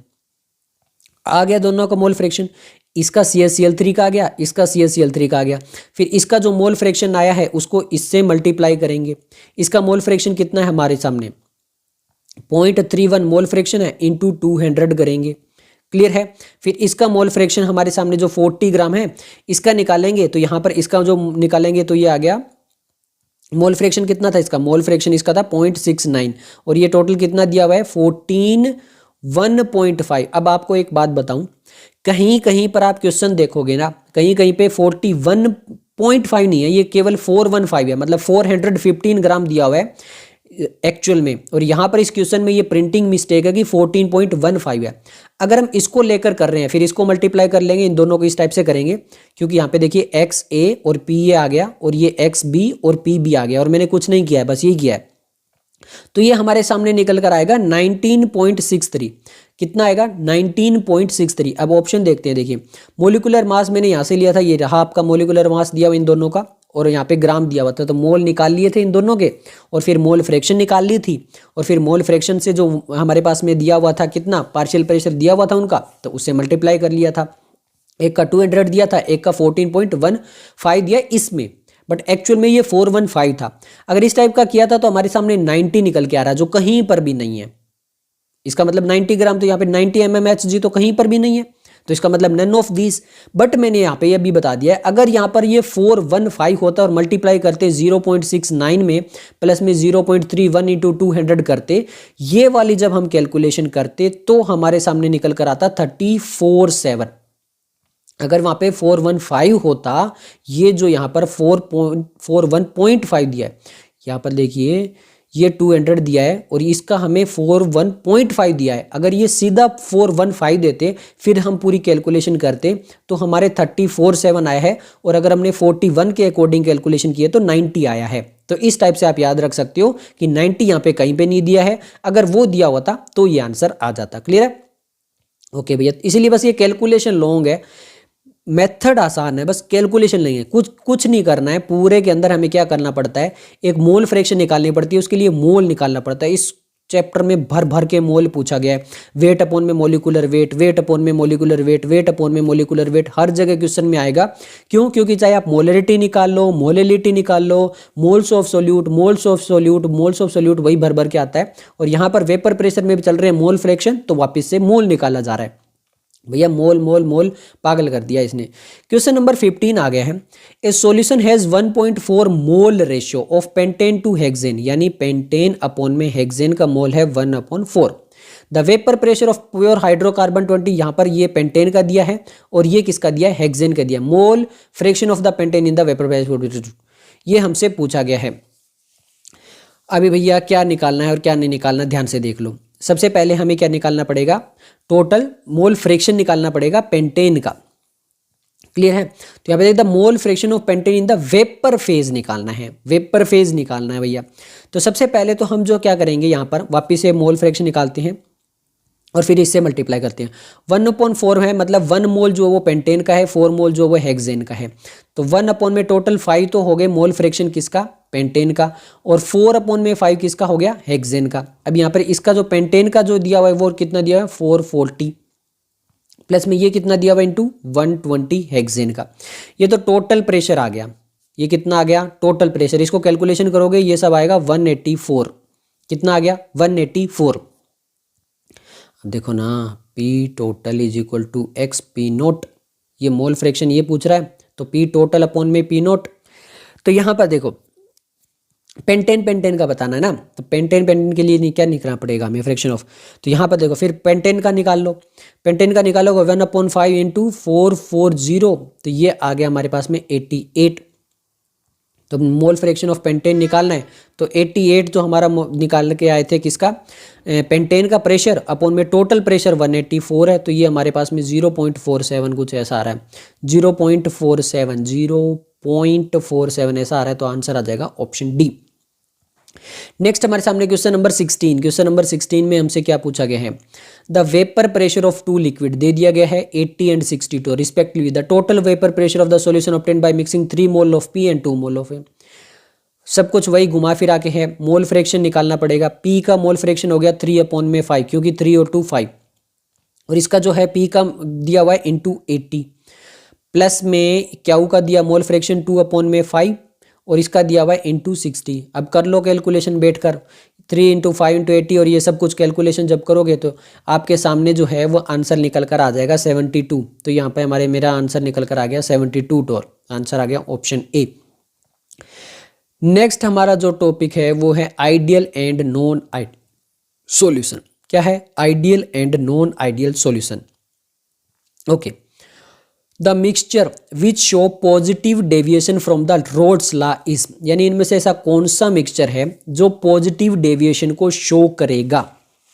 आपको एक बहुत अच्छी बात बता देता हूं, एनसीईआरटी में as it is copy paste है। अब आप कहोगे कहां पर? एनसीईआरटी का पेज नंबर 47 पर कॉपी पेस्ट है जो पॉजिटिव डेविएशन दिखाता है। Ethanol, acetone, benzene, toluene, acetone, chloroform, chloroethane, bromo ethane. तो कौन सा दिखाता है? इथेनॉल प्लस एसीटोन जो होता है वो पॉजिटिव डेविएशन दिखाता है, तो आंसर आ जाएगा ऑप्शन ए। फिर बता रहा हूं एनसीईआरटी पेज नंबर 47 जो है, सॉरी 48 पे जो है वो डायरेक्टली मेंशन है। क्या है? डायरेक्टली मेंशन है पेज नंबर 48 पे, जो फिगर 2.6 दिया उसके बिल्कुल नीचे। ओके, नेक्स्ट हमारे सामने क्वेश्चन नंबर जो है वो 18 है। For an ideal solution the correct option is, sorry for the ideal solution the correct option is, ideal solution के लिए करेक्ट ऑप्शन बताना है। Delta G mix is equal to 0, delta S is equal to 0, delta V is not equal to 0 और delta H is equal to 0। याद रखने का, ideal solution के लिए delta G not equal to 0 होता है, delta S not equal to 0 होता है, delta V is equal to 0 होता है और डेल्टा एच भी इज इक्वल टू 0 होता है। ये कंडीशन होती है आइडियल सॉल्यूशन की। एनसीईआरटी के पेज नंबर 47 पर मेंशन है डायरेक्टली। जो एंथैल्पी होती है वो इक्वल टू 0 होनी चाहिए और जो आपकी वॉल्यूम ऑफ मिक्सचर है वो भी इज इक्वल टू 0 होनी चाहिए आइडियल सॉल्यूशन के लिए, जबकि आपकी गैस फ्री एनर्जी और ये जो होती है एंट्रोपी, ये आपकी नॉन इक्वल टू 0 होनी चाहिए। क्लियर है? तो यहां पर हमारे पास में एक ही ऐसा ऑप्शन है जहां पे ये सही बनता है, ये है ये वाला। अगर ये इक्वल टू 0 होता तो ये हो जाता है, ये नॉन इक्वल टू होता तो ये हो जाते, तो यहां पर हमारा आंसर आ जाएगा ऑप्शन डी, डायरेक्टली एनसीईआरटी से ही दिया हुआ है। नेक्स्ट हमारे सामने क्वेश्चन नंबर जो है वो 19 है। क्वेश्चन नंबर 19 में बोला गया है the mixture that forms maximum boiling azeotrope is, ऐसा कौन सा मिक्सचर है जो यहां पर मैक्सिमम एजियोट्रोप शो करेगा। Heptane plus octane, water plus nitric acid, ethanol plus water, acetone plus carbon disulphide. NCERT के पेज नंबर 48 49 डायरेक्टली मेंशन है। क्या मेंशन है? डायरेक्टली मेंशन है। जो नेगेटिव शो करेगा, जो अकॉर्डिंग टू रोल्स लॉ जो नेगेटिव डेविएशन शो करेगा उसका मैक्सिमम बॉइलिंग पॉइंट होगा। जो नेगेटिव डेविएशन शो करेगा अकॉर्डिंग टू रोल्स लॉ उसका मैक्सिमम बॉइलिंग पॉइंट होगा, और जो पॉजिटिव डेविएशन शो करेगा उसका मिनिमम बॉइलिंग पॉइंट होगा एजियोट्रोप का। तो यहां पर इथेनॉल और जो वाटर होता है ये क्या करते हैं, ये आपके पॉजिटिव डेविएशन शो करते हैं, तो इनका तो जो होगा वो मिनिमम होगा। और मैक्सिमम अगर निकालना है तो नेगेटिव डेविएशन शो करता है, वो होता है नाइट्रिक एसिड और वाटर। तो आंसर आएगा ऑप्शन बी। अगर मिनिमम पूछा जाता तो आंसर आता ऑप्शन सी। नेक्स्ट हमारे सामने क्वेश्चन नंबर जो है वो 20 है। क्वेश्चन नंबर 20 में बोला गया है क्या, Which of the following statement is correct regarding a solution of two component A and B exhibiting positive deviation? बहुत इंपॉर्टेंट है, क्या शो कर रहा है? पॉजिटिव डेविएशन शो कर रहा है अकॉर्डिंग टू रोल्स लॉ, तो उसके अकॉर्डिंग हमें बतानी है करेक्ट स्टेटमेंट। ओके भाई, देख लेते हैं। ऑप्शन दिए हुए 2019 का क्वेश्चन है। Intermolecular attraction force between A and B are stronger than those between the A. कौन सी शो कर रहा है? पॉजिटिव डेविएशन शो कर रहा है। सबसे पहले ये याद रखना। Delta H is equal to 0 at constant, ये तो कब होता है? Delta H is equal to 0, ये तो आइडियल सॉल्यूशन पे होता है, बट वो पॉजिटिव डेविएशन शो कर रहा है, ये तो दोनों ही गलत हो गए। Intermolecular attraction force in between A and B are equal to those of A, ये भी कब शो करता है? जब यहां पर हमारे सामने बिल्कुल आइडियल सॉल्यूशन होता है, तब ये कंडीशन होती है। बट अगर वो पॉजिटिव डेविएशन शो कर रहा है, इसका मतलब जो ए और बी के बीच में जो अट्रैक्टिव फोर्स है वो स्ट्रॉन्गर है देन ए बी के बीच में, तो इसीलिए वो पॉजिटिव डेविएशन शो कर रहा है। एनसीईआरटी में डायरेक्टली मेंशन है, फिर बता रहा हूं, एनसीईआरटी में डायरेक्टली ये लाइन दी हुई है पेज नंबर 47 पर। ये वाली लाइन डायरेक्टली एनसीईआरटी की कॉपी पेस्ट है, फिर बता रहा हूं आपको मैं। क्लियर है? वहां पे जहां पे ये बताया कि कहां पे पॉजिटिव डेविएशन शो करेगा, क्यों पॉजिटिव डेविएशन शो करेगा, यहां से सब कुछ। ओके, नेक्स्ट हमारे सामने क्वेश्चन नंबर 21 है। क्वेश्चन नंबर 21 में अभी फिर करके आए थे इस टाइप का question, which one of the following is incorrect for an ideal solution, delta H is mix is equal to 0, delta U is equal to 0, delta P is equal to P observed minus calculated by Raoult's law is equal to 0, delta G mix ये not equal to 0 होना चाहिए था, और एक आपकी जो gift free energy होती है उसमें भी 0 होना, नॉट इक्वल टू 0 होना था, तो यहाँ पर ये आइडियल सॉल्यूशन होता। क्लियर है, जैसा हमने क्वेश्चन पहले किया था। तो हमारा जो आंसर आएगा वो क्या आ जाएगा, ऑप्शन डी आ जाएगा भाई। ओके, नेक्स्ट हम क्वेश्चन नंबर जो है वो देख लेते हैं 22। क्वेश्चन नंबर हमारे सामने आ गया है 22। ओके भाई, क्वेश्चन नंबर 22 में बोला गया, which of the following statement about the composition of vapour over an ideal 1:1 molar mixture of benzene and toluene is correct, assume that the temperature at 25 degree given vapour pressure data benzene का 12 point kilo pascal and toluene का दिया हुआ है ये सब कुछ। Okay भैया, हमें समझ में आ चुका है। सबसे पहले यहाँ पे मोलर मिक्सचर है, इसका मतलब मोल दिया हुआ है, इसका मतलब हम मोल जो है मोल फ्रैक्शन निकालना पड़ेगा। अब देख लो, सबसे पहले सिंपल सिंपल सा है, P is equal to X P not X A P A plus में X B P B, according to Raoult's law यही होता है। अब यहाँ पर हमें ये जो है वो मोल इनके दिया है, तो 1 में एन प्लस बी करेंगे तो 1/2 हो जाएगा। इसका कितना दिया हुआ है, सबसे पहले देखते हैं बेंजीन का। बेंजीन का दिया हुआ है 12.8 प्लस में 1.2 और टोल्यूइन का भी दिया हुआ है 3.85, तो ये हमारा पी टोटल निकल कर आ जाएगा। पी टोटल निकल कर आएगा ये लगभग हमारा जो है 6.4 जो है वो तो निकल कर आएगा, किसका, इसका हाफ हो गया ना, 6.4 बेंजीन का, और इसका हाफ कर लो 1.9, तो ये आ गया। बट हमसे आगे ऑप्शन क्या पूछेंगे ये बोलिए, the vapour will contain equal amount of benzene and toluene, the vapour will contain equal amount of benzene and toluene. तो देखिए दोनों का जो है वो मोल फ्रैक्शन इक्वल है। क्लियर है, क्या है, मोल फ्रैक्शन इक्वल है। आगे देखते हैं फिर, बट मोल जो है अलग अलग भी सेम दिए हुए हैं। The not enough information to given make a prediction, the vapour will contain a higher percentage of vapour, the vapour will contain a higher percentage of toluene, the vapour will contain equal amount of benzene. तो देखिए vapour equal तो नहीं आया, एक का तो आया है, इसका तो आया है 6.4 और इसका आया है 1.9 अप्रोक्सीमेटली, तो इक्वल नहीं आया है। हमारा बेंजीन का जो है वो ज़्यादा है, 6.4 आया है, तो the vapour will contain a higher percentage of benzene, ये बिल्कुल सही है, तो हमें लग रहा है तो आंसर आ जाएगा ऑप्शन सी। नेक्स्ट हमारे सामने क्वेश्चन नंबर जो वो 23 है। क्वेश्चन नंबर 23 देख लेते हैं भैया। हो, कितनी बार आएगा ये question, which condition is not satisfied by an ideal solution, delta mix is equal to 0, delta S is equal to 0, obeys by Raoult's law, delta S is equal to 0, not satisfied, delta S is equal to not equal to 0 होना था, तो answer आ जाएगा option B. जैसा question number 21 में क्या था बता चुके हैं, वही बार बार चल रहा है। ओके, नेक्स्ट हम बात करते हैं क्वेश्चन नंबर 24। ओके भाई, 24 आ गया है, ए solution of acetone in ethanol. ध्यान से देखिए, 2006 का क्वेश्चन है। क्वेश्चन को आंसर को क्वेश्चन बनाया जाता है, कैसे बनाया देखिए, ओबे रोल्स लॉ, शो ए नेगेटिव डेविएशन, शो ए पॉजिटिव डेविएशन और behave like a near ideal solution. Question को आंसर को क्वेश्चन नीट 2020 में पूछा गया था, तो क्या है यहाँ पे देखिए, शो ए पॉजिटिव या नेगेटिव, शो ए पॉजिटिव डेविएशन, कौन सा डेविएशन शो करते हैं, पॉजिटिव डेविएशन। अब क्वेश्चन क्या पूछा गया था, विच of the following show A positive deviation from roles law, और एग्जांपल ऑप्शन में दिए गए थे एसीटोन इन इथेनॉल। तो ये हमारा इस टाइप से पूछ लिया था 2020 में, मतलब क्वेश्चन को आंसर को क्वेश्चन, इसीलिए बोलते हैं टॉपिक अच्छे से करना चाहिए, क्वेश्चन जो है वो चेंज हो सकता है। ओके भैया, नेक्स्ट हम बात करते हैं, A solution containing component A and B follow the Raoult's law, इनमें से कौन सा जो वो रोल्स लॉ फॉलो करेगा। Okay, A B attraction force is greater than A and A B attraction force is less than A and B. आगे लिखा है, A B attraction force remain same as A and B, volume of solution is different from sum of the volume of solute and solvent. NCERT page number 47, A solution containing component A B follow roles law. तो यहां पर हमसे पूछा कि roles law को कौन follow करेगा। तो देखिए, सबसे पहले यहां पर जो है वो 47 पेज पे रोल्स लॉ के बारे में दिया हुआ है। तो यहां पर A B attraction force remain same as A, तो यहां पर वो आइडियल सॉल्यूशन की तरह बिहेव करेगा। ए solution containing component A and B follow roles law, तो वो आइडियल सॉल्यूशन की तरह तो ये बिहेव करेगा, ये वाला। क्लियर है, तो यहां पर अगर आइडियल सॉल्यूशन की तरह बिहेव करेगा तो बाद में वो रोल्स लॉ की तरह भी हो सकता है, तो यहां पर ये आंसर आ जाएगा। ओके, नेक्स्ट हम देखते हैं क्वेश्चन नंबर 56। देखिए ध्यान से देखिए, solution containing component follow the Raoult's law पूछा है। एक्चुअल में आइडियल सॉल्यूशन आना था ना यहाँ पे, बट वो रोल्स लॉ में तो पॉजिटिव और नेगेटिव डेविएशन भी तो हो सकता है, और A B attraction remain same रहे तो वो आइडियल सॉल्यूशन की तरह बिहेव करते हैं। ओके, नेक्स्ट हमारे सामने क्वेश्चन नंबर जो वो 26 है। क्वेश्चन नंबर 26 में बोला गया all form ideal solution except. भैया आपको फिर बता दूं, ये सारे एग्जांपल एनसीईआरटी के पेज नंबर 47 पे दिए हैं जहाँ पे आइडियल सॉल्यूशन लिखा है वहां पर।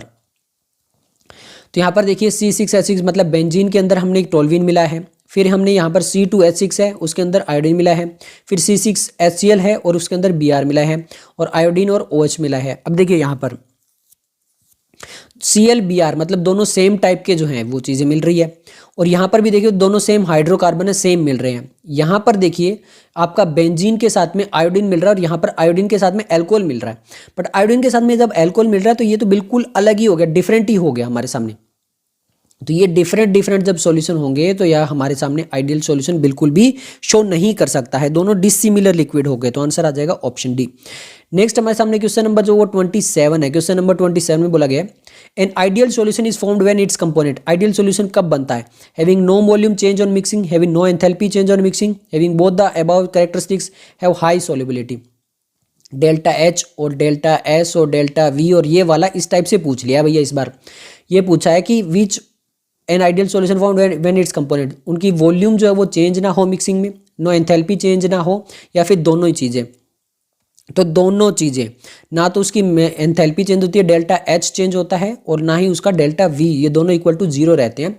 तो आंसर आ जाएगा ऑप्शन सी। क्लियर हो गया? ओके, नेक्स्ट हमारा टॉपिक है colligative properties and determination of molar mass. यहाँ पर हमारे पास में जो boiling point and freezing point वाले जो हैं वो बहुत सारे क्वेश्चंस आएंगे। तो यहाँ पर नीट 2020 का क्वेश्चन है, क्वेश्चन नंबर 28 है the freezing point depression constant that is KF जो है वो दिया हुआ है बेंजीन का 5.12 केल्विन पर किलोग्राम पर mole. The freezing point depression for the solution of the molality M, यहाँ पर मोलैलिटी हमें दे दी है कितनी 0.078। Freezing point depression of the solution बताना है जिसकी मोलैलिटी इतनी है। Contain a non electrolyte solute in the benzene is, यानी बेंजीन के अंदर एक नॉन इलेक्ट्रोलाइट सोल्यूट है, उसकी मोलैलिटी इतनी है, और यहाँ पर KF जो है वो हमें इतना दिया गया है। तो हमें क्या बताना है? द फ्रीजिंग पॉइंट डिप्रेशन बताना है, दैट इज डेल्टा TF बताना है। अब एनसीईआरटी के पेज नंबर 52 पर, कितने पेज नंबर पे? एनसीईआरटी पेज नंबर 52 पे डायरेक्ट फॉर्मूला दिया हुआ है, that is delta TF। F का मतलब होगा यहाँ पे फ्रीजिंग पॉइंट है, और बी आएगा तब आएगा यहाँ पे boiling point, is equal to क्या होगा? KF। KF क्या हो गया हमारा? Depression constant, that is KF into M। M क्या होगा? मोलैलिटी होगा। यहाँ पर ये स्मॉल m है, मोलैलिटी वाला होगा। मोलैलिटी क्या होता है? मोल्स ऑफ सॉल्यूट अपॉन में total mass of the solvent in kilogram, वो वाला ऑप्शन। तो यहाँ पर हमें मोलैलिटी भी दे दी गई है, KF भी हमें दे दिया गया, और डेल्टा TF पूछा। तो सिंपल सा क्या है कि इसको इससे मल्टीप्लाई करना है, यानी 5.12 मल्टीप्लाई बाई 0.078 को मल्टीप्लाई करेंगे तो ये अप्रोक्सीमेटली कितना आएगा? 0.399 आएगा, यानी लगभग 0.40 के आसपास आएगा। तो 0.40 केल्विन हमारा आंसर आ जाएगा ऑप्शन सी। फिर बता रहा हूं NCERT page number 52 directly mention है क्या फॉर्मूला। ओके, नेक्स्ट हम क्वेश्चन नंबर जो है वो 29 देखते हैं। क्वेश्चन नंबर 29 बोला गया है, क्या है? If molality of the dilute solution is doubled the value of the molar depression constant will be, क्या होगा? हाफ होगा, ट्रिपल होगा, अनचेंज होगा, या फिर डबल होगा?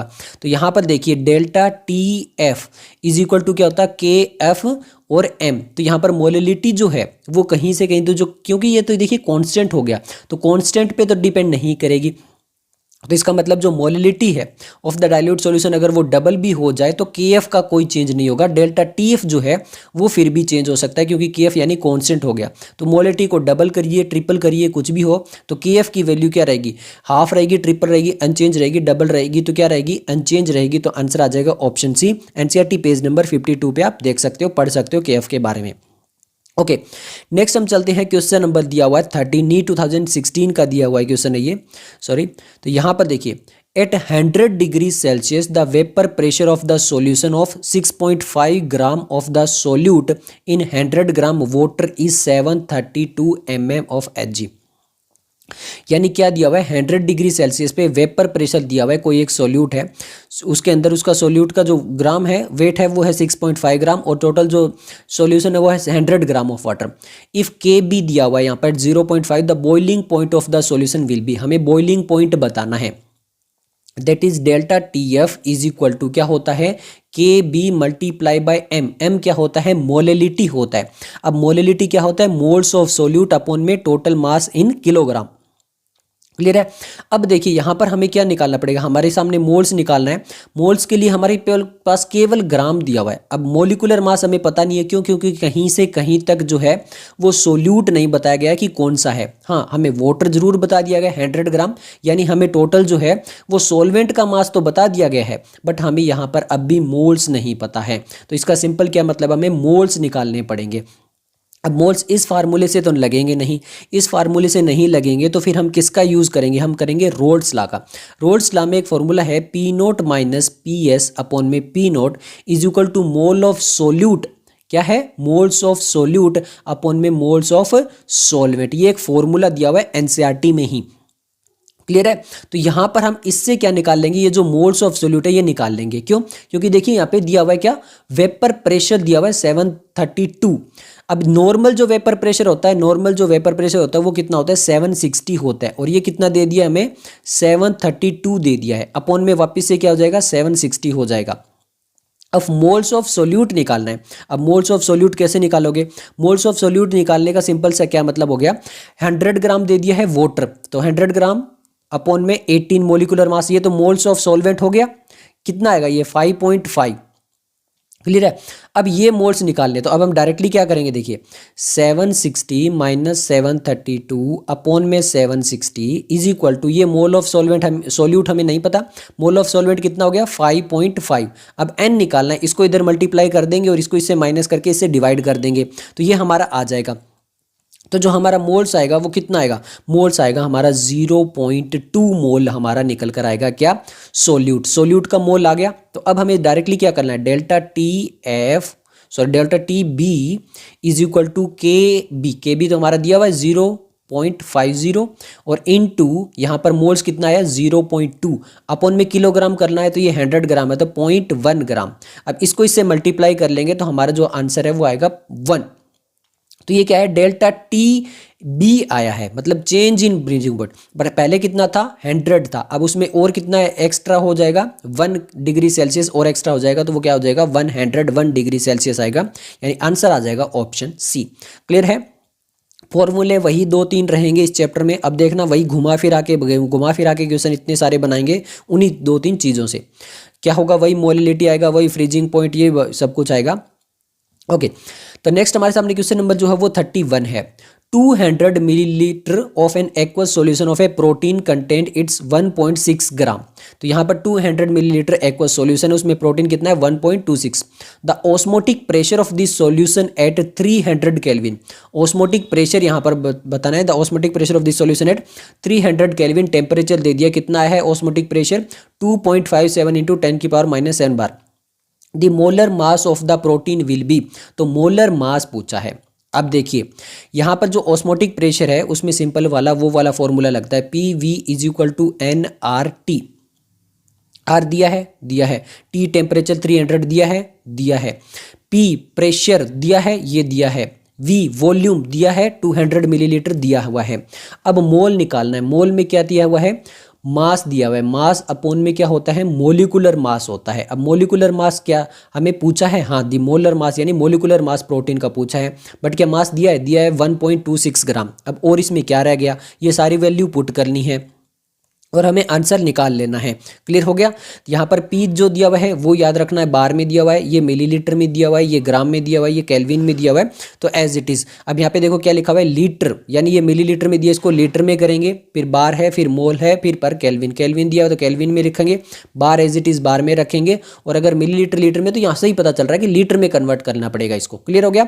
तो P V is equal to N R T, N की जगह मास अपॉन में मोलिकुलर मास, और ये आर और टी दिया हुआ है, इसको इधर ले जाएंगे और मोलिकुलर मास को यहाँ पे इधर ले जाएंगे और पीवी इधर ले आएंगे, तो ये हमारे सामने आ जाएगा। इस टाइप से डिवाइड करके हम निकाल लेंगे। ये डायरेक्ट हमारे सामने वैल्यू पुट करनी है। जब हम इसमें वैल्यू पुट करके डायरेक्ट निकालेंगे तो हमारा आंसर आ जाएगा 61038 ग्राम पर मोल। क्या आ गया आंसर, आंसर आ गया ऑप्शन डी। नेक्स्ट हमारे सामने क्वेश्चन नंबर जो है वो 32 है। क्वेश्चन नंबर 32 देख लेते हैं। इस solution of sucrose, sucrose solution दिया है, मोलर मास दे दिया है 342 ग्राम पर mole, has been prepared by dissolving 68.5 gram of sucrose. कितने में, in 100 gram of water the freezing point of the solution obtained will be KF दे दिया गया। अब सिंपल सा देखिए, बहुत आसानी से आंसर आना चाहिए आपका। देखिए delta TF is equal to क्या होगा, KF इंटू M, वही होगा मोलिलिटी। अब KF हमें दे दिया गया है, डेल्टा T हमसे पूछा गया है, अब हमें निकालना है मोलिलिटी। मोलिलिटी निकालना है तो इसमें क्या होता है, मोल्स ऑफ सोल्यूट, क्या होगा, मोल्स ऑफ सोल्यूट अपॉन में in kilogram, solvent in kilogram. अब ये 100 ग्राम है, इसका मतलब 1 किलोग्राम हो गया। अब मोल्स ऑफ सोल्यूट निकालना है तो मोल्स ऑफ, ये दिया हुआ है हमें कितना, 6.8 ग्राम और मोलिकुलर मास 3.8, तो 6.8.5 डिवाइड बाय 342 कर लो, यहाँ पर हमारे मोल्स आ जाएंगे और ये KF की वैल्यू दी हुई है 1.86, इससे इसको मल्टीप्लाई कर लेंगे, डायरेक्ट करना है और ज़्यादा कुछ यहाँ पे दिमाग लगाना नहीं है। जब इसको इससे मल्टीप्लाई करेंगे तो हमारे सामने आएगा 0.372, क्या आएगा 0.372। अब देखिए यहाँ पर सोल्यूट मिलाया है, किसमें प्रिपेयर किया हुआ था उसमें सोल्यूट मिलाया है, तो यहाँ पर जो हमारा फ्रीजिंग पॉइंट है वो ज़्यादा होगा या कम होगा, तो वो क्या होगा हमारा, कम होगा, तो -3.72, तो आंसर आ जाएगा ऑप्शन ए माइनस के अंदर। क्लियर है, तो आंसर आ गया ऑप्शन ए। नेक्स्ट हम क्वेश्चन नंबर जो वो 33 देख लेते हैं। क्वेश्चन नंबर 33 में बोला गया, during osmosis flow of water through a semi permeable membrane is, यानी ऑस्मोसिस के टाइम पे जब सेमी परमिएबल मेम्ब्रेन में फ्लो ऑफ वाटर कैसा होता है। एनसीईआरटी पेज नंबर 55, कौन सा पेज नंबर 55 एनसीईआरटी में डायरेक्टली गिवन है। from solution having lower concentration only, from solution having higher concentration only, from both side of semi permeable membrane with equal rates, या फिर from both side of semi permeable with unequal rates। अब देखिए during osmosis flow of water through, water का कहाँ से होगा, from low concentration to high concentration, साफ साफ मेंशन किया गया है, तो from solution having lower concentration से ही जो है वो हायर कंसंट्रेशन की तरफ जाएगा, तो आंसर आ जाएगा ऑप्शन ए। फिर बता रहा हूँ पेज नंबर 55 डायरेक्टली मेंशन है। ओके नेक्स्ट हम क्वेश्चन नंबर जो है वो 34 देख लेते हैं। क्वेश्चन नंबर 34 में क्या बोला गया भैया, ये बोला गया कि 1 ग्राम एक नॉन इलेक्ट्रोलाइट सोल्यूट ले लिया गया, मोलर मास उसका उतना दे दिया गया है, was dissolved in 51.25 gram of benzene, ये बेंजीन में दिया गया है। If the freezing point KF हमें ये दे दिया गया था, freezing point will be lowered by, हमें पता ना कितना लोअर होगा। देखो सिंपल सा, delta TF is equal to KF into M। अब ये मोलिलिटी वाला याद रखो, number of moles of solute. अब मोल निकालना है तो यहाँ पर वेट दे दिया है, मोलिकुलर वेट दे दिया है 1/250, ये मोलिकुलर वेट निकल कर आ गया। अपॉन में सोलवेंट जो होगा इन किलोग्राम, सोलवेंट कितना है 51.5, तो 51.5 किलोग्राम है। क्लियर है, और ये कितना है KF, तो KF की वैल्यू रख लेंगे हम यहाँ पर 512 मल्टीप्लाई बाय 100 अपॉन में 250, ये क्या हो गया मोल्स हो गया, और ये 51.25 जो है इसको किलोग्राम में करना है तो डिवाइड कर देंगे 1000 से, तो ये 1000 से डिवाइड कर दीजिए इसको, ये यहाँ पे इसको हटा देते हैं यहाँ से, इस टाइप से ये कैलकुलेशन करनी है बस सिंपल सी। जब इसको कैलकुलेशन कर लेंगे तो हमारे सामने आंसर आ जाएगा कितना 0.4 केल्विन, तो आंसर आ जाएगा ऑप्शन बी। नेक्स्ट हमारे सामने क्वेश्चन नंबर जो है वो है 35। क्वेश्चन नंबर 35 देख लेते हैं भैया। ए सॉल्यूशन कंटेनिंग 10 ग्राम पर decimetre cube of urea, molecular mass दे दिया यूरिया का और यहाँ पर ये 10 ग्राम दे दिया, is isotonic with A 5% solution of A non volatile solute, the molecular mass of this non volatile solute. कितना आसान है, आइसोटोनिक सॉल्यूशन के लिए क्या होता है, आइसोटोनिक सॉल्यूशन के लिए जो मोलर कंसंट्रेशन होती है वो इक्वल होनी चाहिए। अब यहाँ पर देखो मोलर कंसंट्रेशन सबसे पहले यूरिया की निकालते हैं, यूरिया की निकालते हैं तो यहाँ पर देखिए 10/60 हो गया। अब molar concentration of non electrolytes की निकालनी है, तो यहाँ पर देखिए इन दोनों के मोल्स अगर इक्वल कर दें तो हमारे सामने जो है वो आइसोटोनिक सॉल्यूशन बनेगा, क्योंकि हमें आइसोटोनिक के लिए पूछा, देखिए इस आइसोटोनिक के लिए पूछा है, तो इनके मोल्स इक्वल कर देते हैं, तो 100/60 मोलिकुलर मास पूछा है। अब ये कितना दिया हुआ है 5% दिया हुआ है, 5% क्या होता है देखो 5% जो होगा 5 में कितना लेंगे हम 100, तो ये 5% का मतलब क्या हो गया टोटल 50, मोलिकुलर मास कितना निकल कर आएगा इसका 50 निकल कर आएगा। क्लियर है, अगर हम इस 5% को देखेंगे तो यहाँ पर हमें डायरेक्टली क्या करना है, देखिए सिंपल है 50 में MB इज इक्वल टू 10/60, तो मोलिकुलर मास निकालना है, इसको इधर ले जाएंगे इंटू 60 में 10 कर दीजिए, इसको इधर से कर लेते हैं और ये कितना हो गया 300 हो गया, तो यहाँ पर हमारे आंसर आ रहा है 300। तो आंसर आ रहा है 300 ग्राम पर मोल, तो आंसर आ गया ऑप्शन सी। ओके, नेक्स्ट हम चलते हैं क्वेश्चन नंबर 36। क्वेश्चन नंबर 36 में देखिए, a solution of urea molecular mass दे दिए गए हैं, यहाँ पर इतना है, boils at 100.18 at the atmospheric pressure, if K F and K B for the water, ये हमें दे दिया respectively, the above solution will freeze at तो हमें फ्रीजिंग पॉइंट वाला ये वाला लेना है, और ये मोलिकुलर मास इसका दे दिया गया है यूरिया का। क्लियर है? तो अब हमें निकालना क्या है, यहाँ पे हमसे पूछा क्या है, देखिए, the above solution is a solution of urea boils at 100 degree atmospheric pressure है, K F K B water will be respectively, the above solution will freeze at, किस पर जाकर ये फ्रीज होगा सॉल्यूशन। ओके, तो सबसे पहले हमें क्या निकालना पड़ेगा, सबसे पहले देखिए फ्रीजिंग पॉइंट दिया हुआ है, ये बॉइल दिया हुआ है, बॉइल दिया हुआ है, इसका मतलब यहाँ पर ये डेल्टा टी बी दिया हुआ है, तो हमें निकालना क्या है, डेल्टा टी एफ निकालना है, यही होगा। ओके, तो delta T B is equal to M K B और delta T F is equal to M K F. अब मोलरिटी हमारे सेम मान लेते हैं, क्योंकि सेम ही चीज़ें हैं, एक वही चीज़ें हैं, सारी सेम चीज़ें हैं, सोल्यूट भी वही है, सॉल्वेंट भी वही है, बस बॉइलिंग और फ्रीजिंग पॉइंट निकालना है। तो मोलरिटी सेम हो गया, तो ये कैंसिल हो गया, तो delta T B is equal to K B upon में delta T F into K F, ये आ जाएगा। हमें के एफ और के बी दिया हुआ है, टी बी हमें दिया हुआ है, तो अब हमें क्या निकालना है, टी एफ निकालना है। तो सिंपल सी हम वैल्यू पुट कर लेंगे। क्या दिया हुआ है, देखिए ये 100.18 दिया हुआ है ना, तो यहाँ पर बॉइल्स कितने पे होता है, वैसे नॉर्मली कितने पे होता है, 100 पे हो जाता है, बट ये कितना हुआ है 100.18 माइनस 100 करेंगे तो 0.18 डेल्टा टी हमें क्या निकल कर आ जाएगा, बी निकल कर आ जाएगा। तो देखो डेल्टा टी एफ अपॉन में डेल्टा टी बी होना चाहिए, वो कितना है 0.18 is equal to K F होना चाहिए, के एफ हमारे सामने कितना है 1.86, के बी कितना है हमारे सामने 0.512। बस इसको कैलकुलेशन कर लेंगे, इसको इधर ले जाएंगे 0.18 अपॉन में 100, यहाँ पे इसको लगा के हटा के डेसिमल हटा के इसको कैलकुलेशन कर लेंगे, तो ये आएगा कितना हमारे सामने, ये आएगा 654। क्लियर है? कितने में 0.654। अब ये प्लस का आएगा या माइनस आएगा, फ्रीजिंग पॉइंट है तो जितना है उससे नीचे जाएगा, क्योंकि इसमें सोल्यूट है तो वो माइनस में आएगा, तो माइनस 6.654 डिग्री सेल्सियस हमारा आंसर आएगा। नेक्स्ट हम क्वेश्चन नंबर जो वो 37 देख लेते हैं, क्योंकि नेक्स्ट हमारे सामने क्वेश्चन नंबर 37 है ये वाला। ओके, यहाँ पे बोला गया a solution contain non volatile solute of the molar mass m2 है, which of the following can be use to calculate the molecular formula of the osmotic pressure. PV is equal to NTR वाला formula लगेगा, mass of the solute, volume of the solution और osmotic pressure pi की form में लेना है। अब जो P V is equal to NRT होता है ना, इसमें पी को क्या लिखना है, पाई लिखना है, बस और कुछ नहीं है। अब देखो हमसे पूछा क्या है, मोलर मास पूछा है, तो मोलर मास पूछा तो ये क्या होता है, गिवन मास m2 की फॉर्म में होगा, m स्मॉल m, क्लियर है, अपॉन में m, और ये RT और ये पाई v इधर हो गया। अब हमें ये m इधर ले जाना है, तो ये पाई v अपॉन में आ जाएगा, बस इतना ही तो करना है।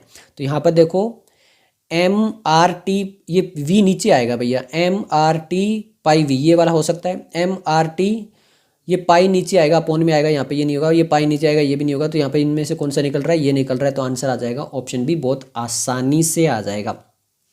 क्लियर है? ओके, नेक्स्ट हम चलते हैं, क्वेश्चन नंबर है 37। क्वेश्चन नंबर 37 देखते हैं, ओह सॉरी 38 देखते हैं अभी, 37 तो हो गया, 38 देखते हैं। 38 है हमारे सामने, pure water can be obtained from sea water by centrifugation, plasmolysis, reverse osmosis या फिर सेडिमेंटेशन। डायरेक्टली एनसीईआरटी में पेज नंबर 55 पे मेंशन है, क्या डायरेक्टली एनसीईआरटी में पेज नंबर 55 पे मेंशन है ये चीज़। क्लियर है? सॉरी 57 पे भाई, 57 पे डायरेक्टली मेंशन है कि कौन से पैराग्राफ के अंदर, जो रिवर्स ऑस्मोसिस वाला है। रिवर्स ऑस्मोसिस में ये पूछा, साफ बताया गया कि सी वाटर से प्योर वाटर जो होता है वो ऑब्टेन किया जा सकता है, तो आंसर आ जाएगा क्या, ऑप्शन सी। नेक्स्ट हमारे सामने क्वेश्चन नंबर जो वो 39 है, क्वेश्चन नंबर 39 देखते हैं। From the colligative property of solution, which one is the best method for the determination of molecular weight of the protein and polymer? Osmotic pressure, lowering in vapor pressure, lowering in freezing point, elevation in boiling point. अब ये भी बता दूं, NCERT के page number 55 पे, कौन से page number 55 पे बिल्कुल लास्ट लाइन, कौन सी, बिल्कुल लास्ट लाइन जो है वो आप रीड कर सकते हो। वहाँ पर आपको साफ साफ मिल जाएगा कि जो ऑस्मोटिक प्रेशर होता है उससे हम क्या कर सकते हैं, जो प्रोटीन एंड पॉलीमर है उनके मोलिकुलर मास में डिफरेंशिएट कर सकते हैं। तो आंसर आ जाएगा ऑप्शन ए। नेक्स्ट हम क्वेश्चन नंबर जो है वो 40 देख लेते हैं। नेक्स्ट हमारे सामने क्वेश्चन नंबर क्या है, 40 है। 40 में क्या दिया गया देखते हैं, sorry, vapour pressure of benzene दिया है सर्टेन टेम्परेचर पे 640 mmHg। A non volatile non electrolyte solid weight इतना दे दिया गया, is added to 39.8 gram of benzene. The vapour pressure of the solution 600 of the Hg। What is the molecular weight of the substance, हमें बताना है। इसका मतलब क्या है कि घुमा फिरा के क्वेश्चन जो है वो दिया हुआ है। अब देखो पेज नंबर 50 पे एक डायरेक्टली मेंशन किया हुआ है, जैसा सेम हमने क्वेश्चन नंबर 30 किया था। क्वेश्चन नंबर जो 30 किया था ना, जहाँ पर हमारे सामने मोल्स ऑफ सोल्यूट निकाला था, वही उसी टाइप का। देखो 640 दिया हुआ है पी नोट और फिर जो है वो PS 600 दिया हुआ है, तो उस टाइप से यहाँ पर भी दिया हुआ है, सेम ये चीज़ें दी हुई है। और मोल्स हमें निकालना है, क्या निकालना है, मोल्स हमें निकालना है। तो देखिए what is the molecular weight of the solid substance निकालना है ना भैया। ओके, तो सिंपल सिंपल सा देखिए, सेम वही है पेज नंबर 50 पे NCERT पे। यहाँ पर क्या होगा, P note minus P S upon में P note is equal to N. N क्या है, सोल्यूट, अपॉन में एन यहाँ पर क्या है, सोलवेंट। अब देखिए added in 39.8 gram of benzene, यानी सोलवेंट कौन है यहाँ पर, बेंजीन है। अब पी नोट कितना है यहाँ पर, पी नोट हमारे सामने है 640 और पी एस कितना है हमारे सामने 600। तो सिंपल है, देखिए 640 माइनस 600 अपॉन में 640, ये चीज़ क्लियर हो गई। अब हमें सामने देखिए जो वेट दिया गया है, weighing 2.18 gram is added to 39.8 gram of benzene. तो ये 2.178 ग्राम जो है वो सोल्यूट का वेट हो गया। मोलिकुलर वेट हमें सोल्यूट का निकालना है, मतलब ये मोल हो गया ना ऑफ सोल्यूट। अब इधर क्या आएगा, mole of solvent. Mole of solvent अगर हमें निकालना है तो यहाँ पर क्या होगा, डायरेक्टली यहाँ पर 39 ग्राम किसका दिया हुआ है, बेंजीन का, और बेंजीन का मोलिकुलर वेट कितना होता है 78। तो ये हो गया। अब इसको इससे मोल निकाल लेंगे और इसको इससे माइनस कर लेंगे, ये मोलिकुलर मास जो है वो निकाल लेंगे, वैल्यू पुट करेंगे डायरेक्टली। तो मोलिकुलर मास जो हमारा निकल कर आएगा वो आएगा 69.5। कितना निकल कर आएगा, 69.5। तो हमारा आंसर यहाँ पर बन रहा है कौन सा, ऑप्शन ए। ओके जी, नेक्स्ट हम क्वेश्चन नंबर 41 देख लेते हैं। नेक्स्ट हमारे सामने क्वेश्चन नंबर 41 है, if 0.15 gram of A solute dissolve in 50 gram of solvent. हमें जो है सोल्यूट का सिंपल वेट दिया है, सॉल्वेंट है उसका क्या दिया हुआ है, वेट दिया है। Is boiled at temperature highly, मतलब TF दिया हुआ है, TB दिया हुआ है, सॉरी ये बॉयल हो रहा है ना, तो TB दिया हुआ है। Then of the pure solvent the molecular weight of the substance हमें बताना है, molecular weight of the substance बताना है। Molal elevation constant for the solvent यानी KB हमें दे दिया गया है, ये वाला कितना है 2.16। तो मोलिलिटी लगानी है, मोलिलिटी निकालनी है। तो इसका मतलब क्या होता है, देखिए मोलिलिटी में मोल ऑफ सोल्यूट हमें निकालना है। तो सोल्यूट का 0.15 अपॉन में मोलिकुलर मास, जो कि हमें यही तो पूछा है, the molecular weight of the substance, ये तो पूछा है, अपॉन में wait of solvent in kilogram. तो सॉल्वेंट हमें जो है 15 दिया है, अगर किलोग्राम करेंगे तो 0.015 किलोग्राम आएगा। आ गया।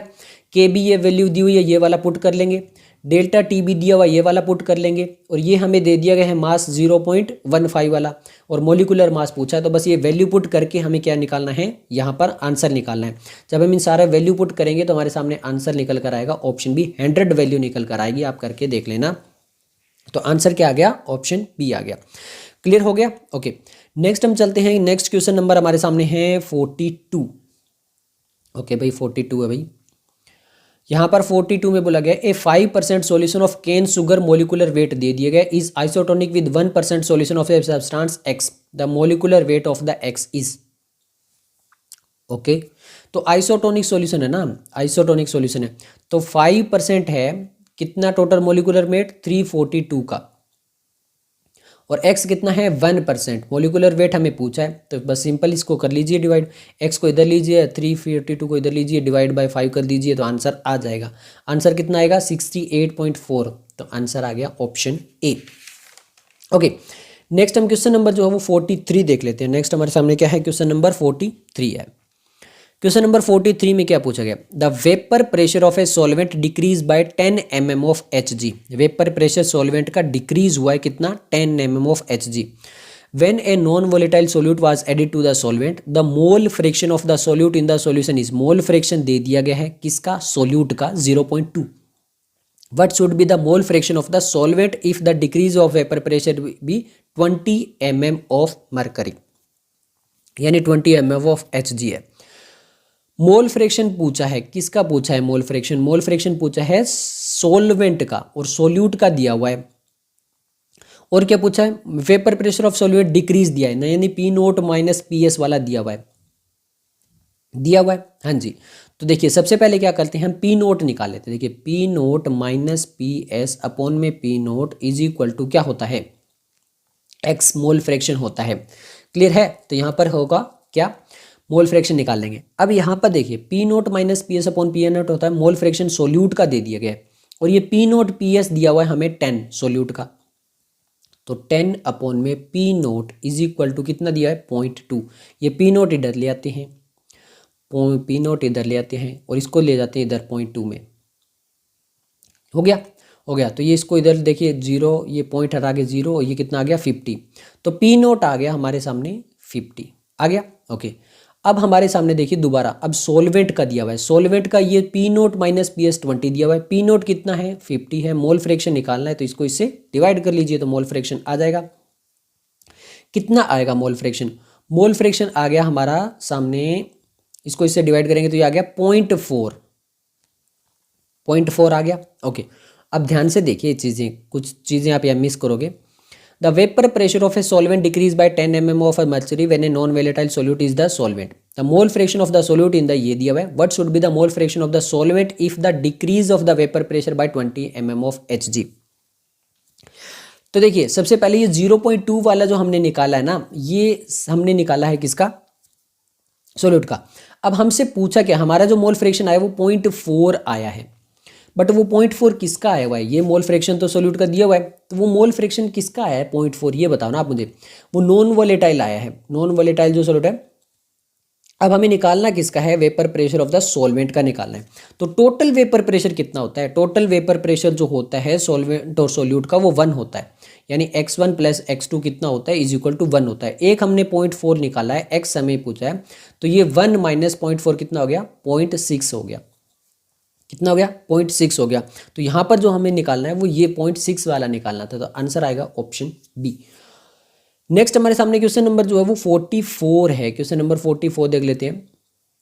The vapour pressure of CCl4 at 25 degree Celsius is 143 mm of Hg if 0.5 gram of non volatile solute molecular mass दिया हुआ है dissolve in 100 gram CCl4 the vapour pressure of the solution is the.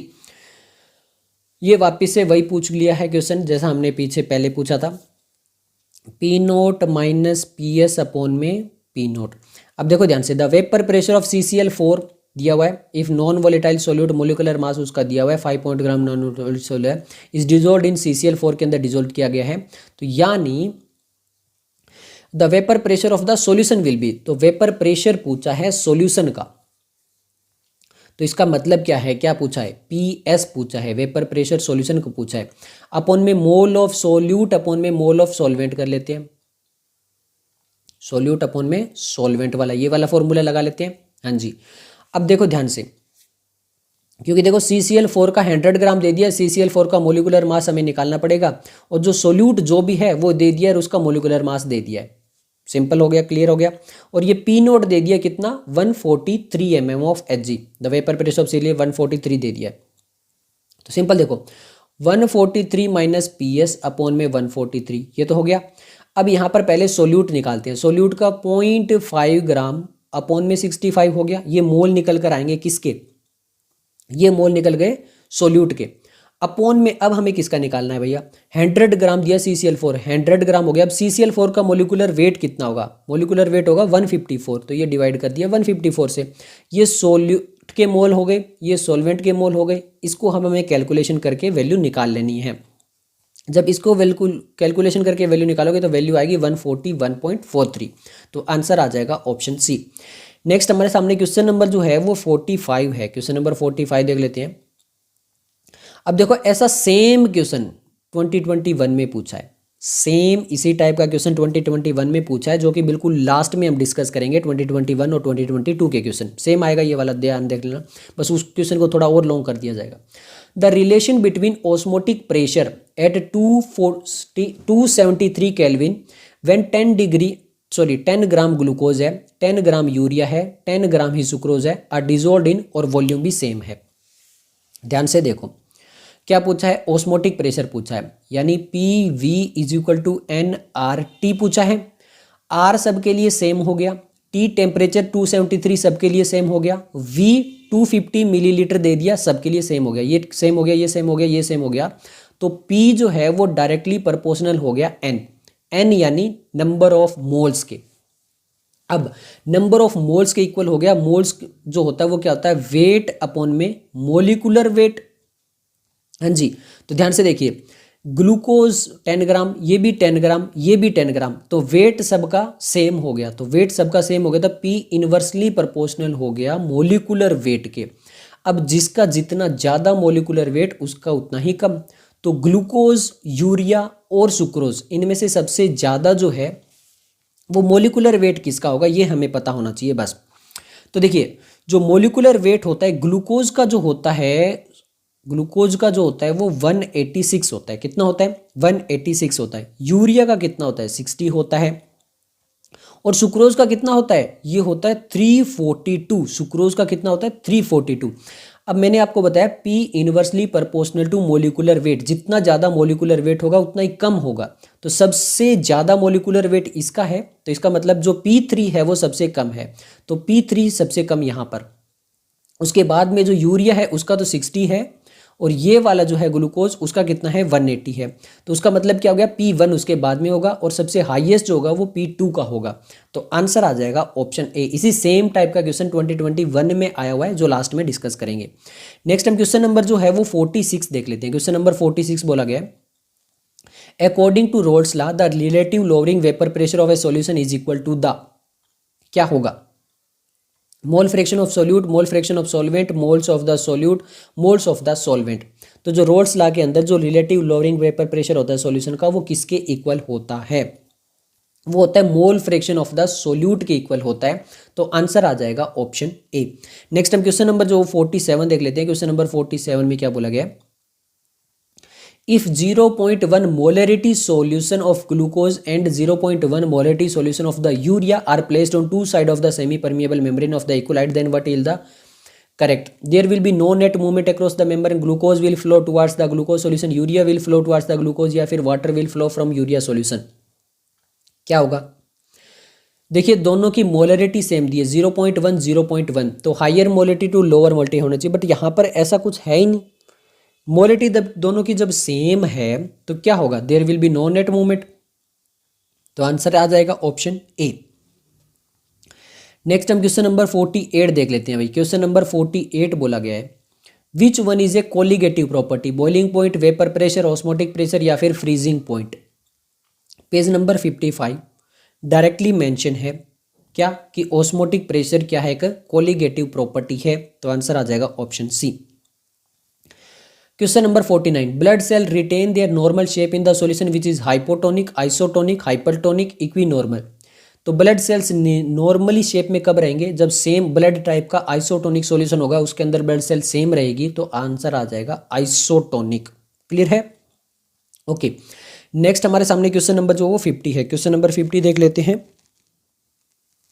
Question number 50 में क्या पूछा गया भाई, the relative lowering of the vapor pressure is equal to the ratio between the number of, the relative lowering of the vapor pressure is equal to the ratio between the number solute molecule to the solvent, solute molecule to the total molecule in the solution, solvent molecule to the total molecule in the solution, या फिर solvent molecule to the total number of ions in the solution। ध्यान से याद रखिए, अभी बताया था जो लोअरिंग वेपर प्रेशर होता है रोल्स लॉ के according, equal to the mole fraction, क्या, equal to the mole fraction of the solute. तो सोल्यूट का होता है, तो यहां पर क्या हो गया, मोल फ्रैक्शन जो सोल्यूट के इक्वल होगा, इसका मतलब क्या हो गया, रेशियो ऑफ सोल्यूट अपॉन में टोटल मोलिक्यूल ऑफ सॉल्वेंट। तो ratio of the solute molecule upon में total molecule of the solution, ये हो गया, तो आंसर आ जाएगा ऑप्शन बी। क्लियर हो गया, ओके, अब हमारा नेक्स्ट टॉपिक स्टार्ट होता है। ये टॉपिक हमारा एबनॉर्मल मोलर मास, और यहाँ पर वेंट होफ फैक्टर के क्वेश्चन भर भर के आएंगे। तो हम देखने वाले हैं वेंट होफ फैक्टर के questions. Okay, the went Hoff factor for a dilute aqueous solution of strong electrolyte barium hydroxide. Barium hydroxide क्या होता है? BaOH twice. बेरियम हाइड्रोक्साइड में आई बताना है, वेंट होफ फैक्टर हमें बताना है। अब यहाँ पे सबसे पहली चीज क्या होनी चाहिए? इलेक्ट्रोलाइट सॉल्यूशन यानी आयोनिक सॉल्यूशन ये होना चाहिए। अब जब इसके ब्रेक डाउन कराएंगे तो हमें टोटल कितने मोल मिलेंगे, वही उसकी आई वैल्यू होगी। क्लियर है? अब स्ट्रॉन्ग इलेक्ट्रोलाइट है मतलब कंप्लीटली डिसोसिएट होगा। BH2 को करेंगे तो एक हमें Ba2 प्लस मिलेगा और दो हमें OH माइनस के आयन मिलेंगे। मतलब एक तो हमें बेरियम का मिल गया और दो हमें OH के मिल गए। तो टोटल हमें कितने मिल गए? 1 बेरियम वाला और 2 OH वाले आयन्स मिल गए, तो टोटल मिल गए 3। तो हमारे आंसर आ जाएगा 3, ऑप्शन डी।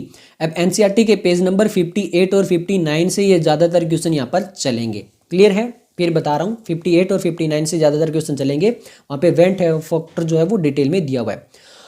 ओके, नेक्स्ट हम क्वेश्चन नंबर जो 52 देख लेते हैं। क्वेश्चन नंबर 52 हमारे सामने क्या दिया हुआ है?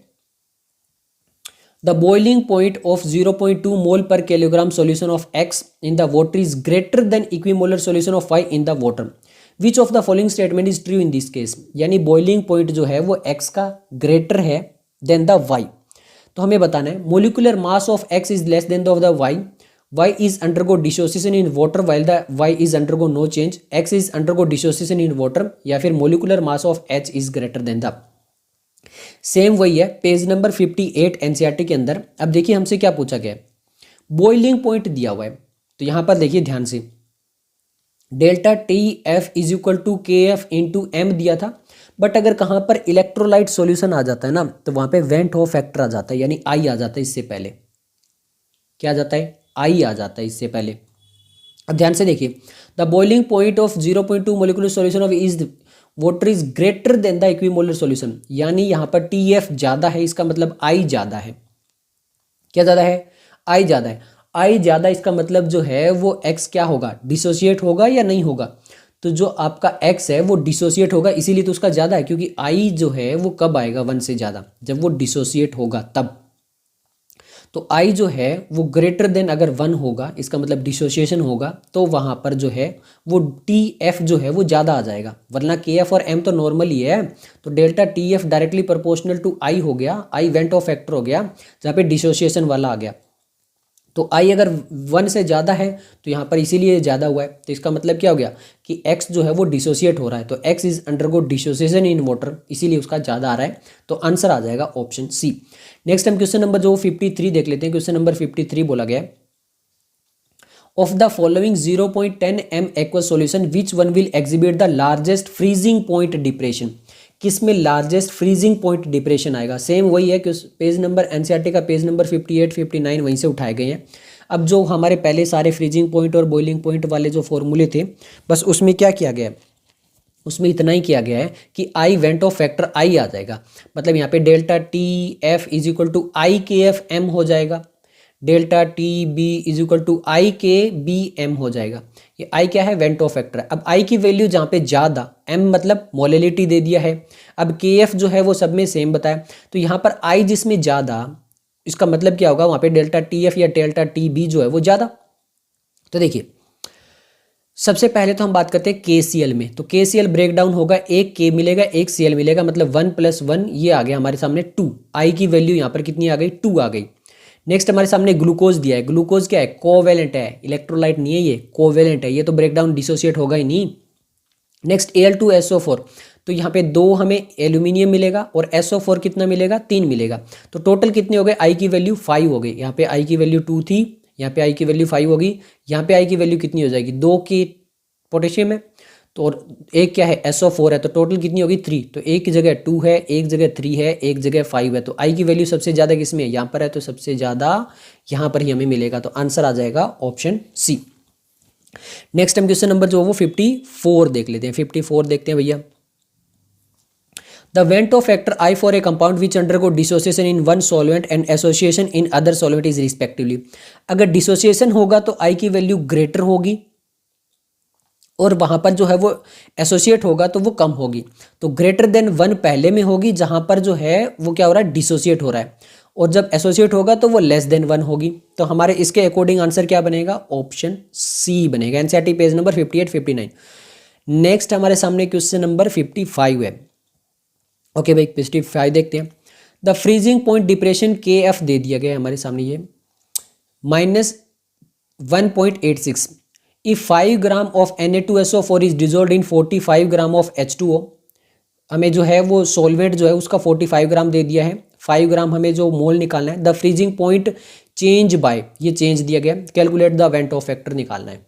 निकाल लोगे, नहीं निकाल पाओगे। देखो डेल्टा टी क्या है, फ्रीजिंग पॉइंट है या बॉइलिंग पॉइंट है, फ्रीजिंग है। T F is equal to K F into M. I निकालना है। डेल्टा टी एफ हमें ये दिया है, फ्रीजिंग पॉइंट 3.82 ये दे दिया। के एफ हमें ये दे दिया है 1.86, के एफ 1.86। एम यानी मोलेलिटी, मोलेलिटी के हमें लिए क्या दिया हुआ है, 5 ग्राम दिया हुआ है। मोलिकुलर मास Na2SO4 का निकाल के लगाएंगे, क्लियर है, कितना आएगा 142। कितना आएगा 142। ये मोल्स हो गए। अपॉन में टोटल 45 ग्राम है, 45 इंटू किलोग्राम करना है तो अपॉन में 1000 हो गया। बस ये वैल्यू पुट कर दो, इसका ये मोल निकाल लिया। ये टोटल सॉल्वेंट हो गया हमारा इन किलोग्राम, ये हो गया। ये के एफ हो गया, आई की वैल्यू निकालनी है, और ये टी एफ हो गया। बस इसमें वैल्यू पुट कर लो और आई जो है वो निकाल लो। जब आई निकालोगे तो कितना आएगा, मेरे अकॉर्डिंग तो आ रहा है 2.63। निकाल लेना, वैल्यू पुट कर लेना, तो आंसर आ जाएगा option C. NCERT page number 58 वापस वही है। ओके नेक्स्ट हमारा क्वेश्चन नंबर जो 56 है। अब देखो 0.1 मोलल एक्वा सॉल्यूशन मोलिलिटी दे दिया of a weak acid 30% ionized हुआ है। इस बार आया ना क्वेश्चन तो घुमा के, जो है वो इस बार क्या हुआ है, केवल 30% आयोनाइज्ड हुआ है। और क्या है, एक वीक एसिड है। के एफ दे दिया है। द फ्रीजिंग पॉइंट सॉल्यूशन पूछा है, टी एफ पूछा है भैया। आई हमें बताऊंगा कैसे दिया, 30% आयोनाइज्ड बता रहे हैं। के एफ दे दिया है 1.86 और ये एम दे दिया है 0.1। आई निकालना है। क्या है, सबसे पहले वीक एसिड कितना आयोनाइज्ड हो रहा है, 30% आयोनाइज्ड हो रहा है। तो जब इस टाइप से हमें निकालना होता है, आई निकालना होता है, तो वो होता है वीक एसिड के लिए 1 प्लस एल्फा। क्या होता है, 1 प्लस एल्फा। अब ये जो एल्फा है ये कितना है, 30% है। 30% का मतलब क्या हो गया, 30 अपॉन में 100 इज इक्वल टू 0.3। कितना निकल के आ रहा है, 0.3। तो यहाँ पे 1 प्लस 0.3 जो निकालो, तो यहाँ पर देखो 1 प्लस 0.3 कितना हो गया, 1.3। तो यहाँ पर ये आई कितना पुट करना है, 1.3। तो 1.3 मल्टीप्लाई बाई 1.86 मल्टीप्लाई बाई 0.1 निकाल लो डेल्टा टी। इनकी सब कैलकुलेशन कर लो, आंसर आ जाएगा। कितना आएगा, 0.24 आएगा। तो हमारा आंसर आ गया। नेक्स्ट हम क्वेश्चन नंबर जो है वो 57 देख लेते हैं। नेक्स्ट हमारा क्वेश्चन नंबर 57 क्या है, क्वेश्चन नंबर 57 है एन एक्वस सॉल्यूशन।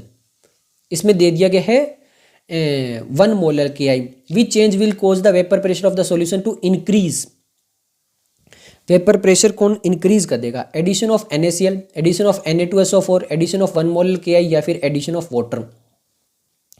तो समझो एडिशन ऑफ वाटर जो है उसकी वजह से जो टोटल कंसंट्रेशन ऑफ सॉल्वेंट है वो क्या हो जाएगी, डिक्रीज हो जाएगी। तो यहाँ पर हमें उस अगर वो टोटल सॉल्वेंट डिक्रीज हो जाएगी तो वहीं पर वेपर प्रेशर जो होगा वो क्या हो जाएगा, इंक्रीज हो जाएगा। तो हमारे सामने क्या आएगा, आंसर डी आएगा। एडिशन ऑफ वाटर, जितना ज़्यादा सॉल्वेंट और ज़्यादा इंक्रीज कर देंगे तो उसकी वजह से ये चीज़ हो जाएगी। तो आंसर आ जाएगा ऑप्शन डी। नेक्स्ट हम देख लेते हैं क्वेश्चन नंबर 58। कहाँ पे आ गए हैं, क्वेश्चन नंबर 58 में आ गए। ये रहा हमारे सामने क्वेश्चन नंबर 58। क्या दिया हुआ देखो, ए 0.0020 एम, एम मतलब molality, aqueous solution of an ionic compound, ये आयोनिक कंपाउंड है, फ्रीज दिए इतने पे हो रहा है। Number of moles of ion जो है which is 1 mole of ionic compound produce on being dissolved in the water will be, K F हमें दे दिया गया। ओहो काफ़ी लॉन्ग क्वेश्चन दिया गया भैया। कैसे, अब देखो हमें यहाँ पर पूछा है I indirectly number of moles of ion which 1 mole of ionic compound produce in, ये हम पूछा है। तो देखो यहाँ पर हमें क्या निकालना पड़ेगा, आई डेल्टा टी एफ हमें दे दिए गए, फ्रीज दिया ना, फ्रीज दिया, डेल्टा टी एफ दे दिया है, आई निकालना है। के एफ दिया है क्या, के एफ ये दिया हुआ ये रहा 1.86 और एम मोलिलिटी दी है ये रहा 0.2। क्या दिक्कत है, इसमें ये पुट करो, के एफ में ये पुट करो, एम में ये पुट करो और आई निकाल लो। अब आई निकाल लोगे या नहीं निकाल पाओगे? आई निकल जाएगा, वो आएगा 1.96। तो ये अप्रोक्सीमेटली किसके पास जा रहा है? 1.9324 के पास जा रहा है। तो आंसर आ जाएगा option D, NCERT page number 58 मान से। नेक्स्ट हमारे सामने question number 59। Question number 59, A 0.5 molar aqueous solution of a weak acid HX is 20% ionised है। KF हमें ये दे दिया गया है। तब लोअरिंग ऑफ फ्रीजिंग पॉइंट बताना है। Delta TF is equal to I into KF into M। इस बार हमें M डायरेक्टली दे दिया है, KF हमें दे दिया है। वीक एसिड वाला वो वापस आयोनाइज्ड वाला दिया है। आयोनाइज्ड वाला दिया तो वहाँ पे 1 प्लस एल्फा करते हैं। तो 1 प्लस 20% है तो 0.2, तो ये हो गया 1.2। बस तो भैया अब क्या निकालना रह गया? Delta TF is equal to क्या है? TF है इज इक्वल टू क्या है? 1.2 मल्टीप्लाई बाई 1.86, KF जो हो गया, और 0.5 कर लो, इसको मल्टीप्लाई सारा कर लो तो आंसर आ जाएगा। कितना आएगा? 1.12। कितना आएगा? 1.12। क्लियर है? बट हमसे लोअरिंग इन फ्रीजिंग पॉइंट, ये माइनस में आएगा या प्लस में आएगा? ये प्लस में आएगा भाई। तो आंसर आ जाएगा ऑप्शन बी, क्योंकि सोल्यूट मिला है तो उसका फ्रीजिंग पॉइंट जो थोड़ा सा बढ़ जाएगा, इंक्रीज होगा, तो इसलिए आया। नेक्स्ट हमारे सामने क्वेश्चन नंबर जो है वो 60 है। क्वेश्चन नंबर 60 देख लेते हैं। ये रहा हमारे सामने question number 60। Which of the following 0.1 molar aqueous solution will have the lowest freezing point? Delta TF is equal to IKFM आया ना। अब M दे दिया है, सब में सेम है, KF सब में सेम मान के चल रहे हैं, तो delta T is directly proportional to I। अब हमसे लोवेस्ट फ्रीजिंग पॉइंट पूछा है, जिसके अंदर I कम, उसमें ये भी कम या ज़्यादा। तो यहाँ पर देखिए, यहाँ पर हम देखते हैं KI, ये वाला, फिर ये वाला, फिर ये वाला। अब देखिए यहाँ पर लोवेस्ट फ्रीजिंग पॉइंट पूछा है, ओहो सॉरी, लोवेस्ट फ्रीजिंग पॉइंट पूछा है ना। लोवेस्ट फ्रीजिंग पॉइंट का मतलब क्या हो गया? जिसमें डेल्टा TF सबसे ज़्यादा आएगा, सॉरी, जिसमें डेल्टा TF ज़्यादा आएगा, डायरेक्टली प्रोपोर्शनल टू M हो गया। तो डेल्टा TF जिसमें जितना ज़्यादा आएगा ना, उसका फ्रीजिंग पॉइंट उतना ही कम होगा। तो इसका मतलब हमें I सबसे ज़्यादा चाहिए। तो यहाँ पर देखिए, ये वाला तो हमारा नॉन डिसोसिएट हो गया, कोवेलेंट हो गया। KI में जो I की वैल्यू आ रही है वो 2 आई है। ये Al2SO4 अभी निकाला था, ये कितनी आ रही है? 5 आ रही है। सबसे ज़्यादा इसी में आएगी, क्लियर है? तो सबसे ज़्यादा इसी में आएगी, तो I सबसे ज़्यादा आ रहा है, तो डेल्टा TF जो है वो सबसे ज़्यादा इसमें आ रहा है। तो उसका मतलब है फ्रीजिंग पॉइंट सबसे कम हो जाएगा उसी में, क्योंकि डेल्टा TF की वैल्यू सबसे ज़्यादा आ रही है इसमें। तो आंसर आ जाएगा ऑप्शन सी। नेक्स्ट हम क्वेश्चन नंबर जो वो 61 देख लेते हैं। क्वेश्चन नंबर 61 में क्या बोला गया? Which of the following salt has the same value of went Hoff factor K3FeCN6। ये पूरा जो है ये K3 है और ये केवल 1 है, तो टोटल वैल्यू 4, I की वैल्यू 4 आनी चाहिए। और किस में आ रही है? Na2SO4, तो ये 2 तो ये हो गए, SO4 1 हो गया, तो इसमें वैल्यू आ रही है 3 मेरे पास में, तो ये नहीं है, 4 आनी चाहिए। एक एल्यूमिनियम हो गया और NO3 3 ही हो गए, 3 और 1 4, यहाँ पर 4 आ रही है भैया। फिर आगे देख लेते हैं, यहाँ पे तो 5 आएगी, यहाँ पर 2 आएगी, तो 4 किस में आ रही है? बी में आ रही है। तो आंसर आ जाएगा ऑप्शन बी। क्लियर हो गया? ओके, नेक्स्ट हम क्वेश्चन नंबर जो वो 62 देख लेते हैं। नेक्स्ट हमारे सामने क्वेश्चन नंबर 62 है। At 25 degree Celsius the highest osmotic pressure is exhibited by 1 mole. अब यहाँ पर किस में निकालना पड़ेगा, क्या निकालना पड़ेगा, ये बताओ ना। तो यहाँ पर देखिए, जिसमें हाई वैल्यू आएगी, the osmotic pressure exhibited by 1 मोल पूछा है ना हमें। तो यहाँ पर आई की वैल्यू हमें हाईएस्ट निकालनी है वापिस से। अब अगर हमें हाईएस्ट वैल्यू निकालनी है तो इसका मतलब इलेक्ट्रोलाइट वाला वही सेम सिस्टम करना पड़ेगा। अब देखो, ग्लूकोज और यूरिया तो जो है वो डिसोसिएट होंगे ही नहीं, ये तो कोवेलेंट कंपाउंड होते हैं। अब यहाँ पर हमें आई की वैल्यू 3 मिल रही है, यहाँ पे 2 मिल रही है, तो ये हमारा सामने जो है वो ऑस्मोटिक प्रेशर सबसे हाईएस्ट आएगा। तो आंसर आ जाएगा ऑप्शन सी। क्या आ जाएगा? Option C. ओके, नेक्स्ट हमारा क्वेश्चन है क्वेश्चन नंबर 63, उसके बाद में 21 और 22 के question. Okay, which of the following aqueous solution has the minimum freezing point? किसमें मिनिमम फ्रीजिंग पॉइंट होगा? Freezing point delta TF is equal to IKFM। सबसे पहले मोलिटी देखो सबसे हाई होनी चाहिए। ओके, मिनिमम फ्रीजिंग पॉइंट के लिए डेल्टा TF जो वो सबसे हाई होना चाहिए ना, तो उसके लिए M जो है वो भी तो सबसे हाई होगा, और आई भी सबसे हाई होना चाहिए। अब एम सबसे हाई कहाँ पे है, इन सब में से तो एम यहाँ पर हाई है और NaCl की वैल्यू 2 आ रही है, यहाँ पर जो है वो 3 आ रही है, ये तो एल्कोहल है, और ये SO2 4 है, यहाँ पे 2 आ रही है। तो यहाँ पर सबसे हाईएस्ट आ रही है ना, तो यहाँ पर डेल्टा TF अगर हाइयर आ रहा है तो फ्रीजिंग पॉइंट क्या हो जाएगा, मिनिमम हो जाएगा। तो आंसर आ जाएगा ऑप्शन ए। क्लियर हो गया। अब हम देखते हैं 2021 और 2022 के क्वेश्चंस। हमारे सामने नीट 2021 का क्वेश्चन है। The correct option for the value of the vapour pressure of a solution at 45 degree Celsius with benzene to octane in molar ratio. Benzene to octane molar ratio दे दिया गया है। At 45 degree vapour pressure benzene का ये दे दिया गया है, ऑक्टेन का वेपर प्रेशर ये दे दिया गया है। एज्यूम आइडियल गैस हमें बताना है। देखो ये रोल्स लॉ के अकॉर्डिंग हो रहा है, ठीक है, और ज़्यादा कुछ नहीं है। हमें टोटल प्रेशर पूछा ना, यही पूछा ना, the correct option for the volume of the vapour pressure of a solution, यानी टोटल वेपर प्रेशर पूछा है, उसमें बेंजीन भी है और ऑक्टेन भी है। ओके, तो PT जो होता है वो मोलर XA यानी बेंजीन लगा लेते हैं यहाँ पर, और यहाँ पे PB यानी बेंजीन हो गया, प्लस X यहाँ पर क्या है, ऑक्टेन है, तो XO मतलब मोलर फ्रैक्शन है ये X वाला, और PO यही होगा। अब देखो बेंजीन टू ऑक्टेन दिया है, मतलब N बेंजीन के कितने हैं 3 और N ऑक्टेन के कितने हैं 2 है। तो यहाँ पर देखो बेंजीन के टाइम पे क्या आ जाएगा 3/5, और ये वैल्यू दी हमें कितनी बेंजीन की इंटू 280। सही है या नहीं है? ओके, प्लस में यहाँ पर ये जो है वो आ जाएगा हमारा कितना 2/5 ऑक्टेन का टोटल मोल ये है, ऑक्टेन का मोल 2 है और टोटल मोल 5 हो गया, और ऑक्टेन का जो ये दिया हुआ है वो कितना दिया हुआ है 420। बस यही ये वैल्यू पुट करनी थी, ये रोल्स लॉ में ये वैल्यू पुट करनी थी, मोल फ्रैक्शन पुट करना था, और ये सबकी वैल्यू पुट करके अब टोटल निकाल लो, इनकी कैलकुलेशन कर लो। इसकी कैलकुलेशन करोगे तो इसको इससे डिवाइड करोगे ये 56 पे जाएगा, इसको करोगे ये 168 आ जाएगा, इसको इससे कर लो डिवाइड कर लो ये 84 पे जाएगा, 84 इंटू 2 168, तो 168 प्लस 168 कितना हो गया 336। तो आंसर आ गया ऑप्शन 4 336। ओके, नेक्स्ट हम क्वेश्चन नंबर जो है वो ये वाला देख लेते हैं भैया। क्वेश्चन नंबर हमारे सामने है द फॉलोइंग सॉल्यूशन और पास्ट। मैंने आपको बताया था सेम क्वेश्चन नंबर 45 किया था इस टाइप का हमने। अब देखो द फॉलोइंग सॉल्यूशन और past prepare by 10 gram glucose है, इस बार ये दे दिया गया है सब कुछ। इन द वाटर 10 ग्राम यूरिया है, और वाटर देखो सब में 250 मिलीलीटर 250 मिलीलीटर सबकी, ये 10 ग्राम सब में सेम है, एंड 10 ग्राम ये है, 250 मिलीलीटर ये है। The right option for the decreasing order of osmotic pressure, वापस वही है PV is equal to nRT। अब ये R और T टेम्परेचर यहाँ पे कोई मेंशन है, मतलब सेम है, सबका सेम मान के चलना है, ठीक है। वॉल्यूम सबकी देखो 250 मिलीलीटर दिया हुआ है, N यानी मोल। अब हमें P जो है वो डायरेक्टली प्रोपोर्शनल टू N करना था।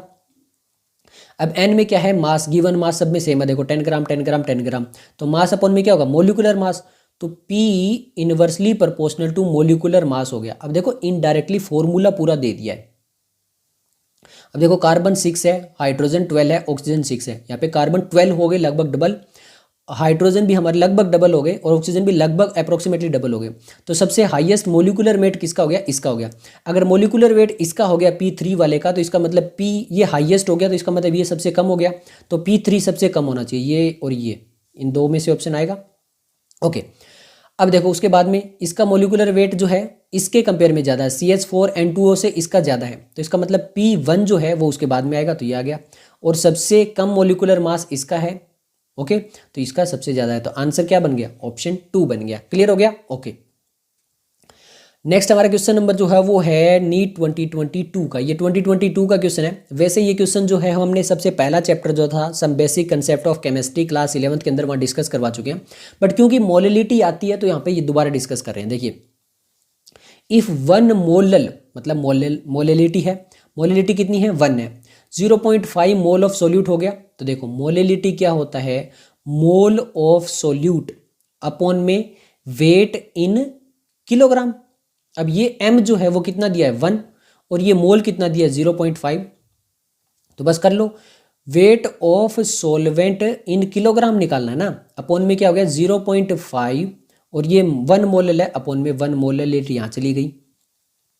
अब ये कितना आया 0.5, तो ये 0.5 किलोग्राम आया है। अब इसको ग्राम में कर लो तो क्या हो गया 500 ग्राम ऑफ सॉल्वेंट आ गया, तो आंसर आ गया ऑप्शन 2। क्लियर है। तो ये सब हमारे चैप्टर में इसे सारे क्वेश्चन थे जो हम डिस्कस कर चुके हैं। मिलते हैं जल्दी नेक्स्ट वीडियो के साथ, तब तक के लिए धन्यवाद।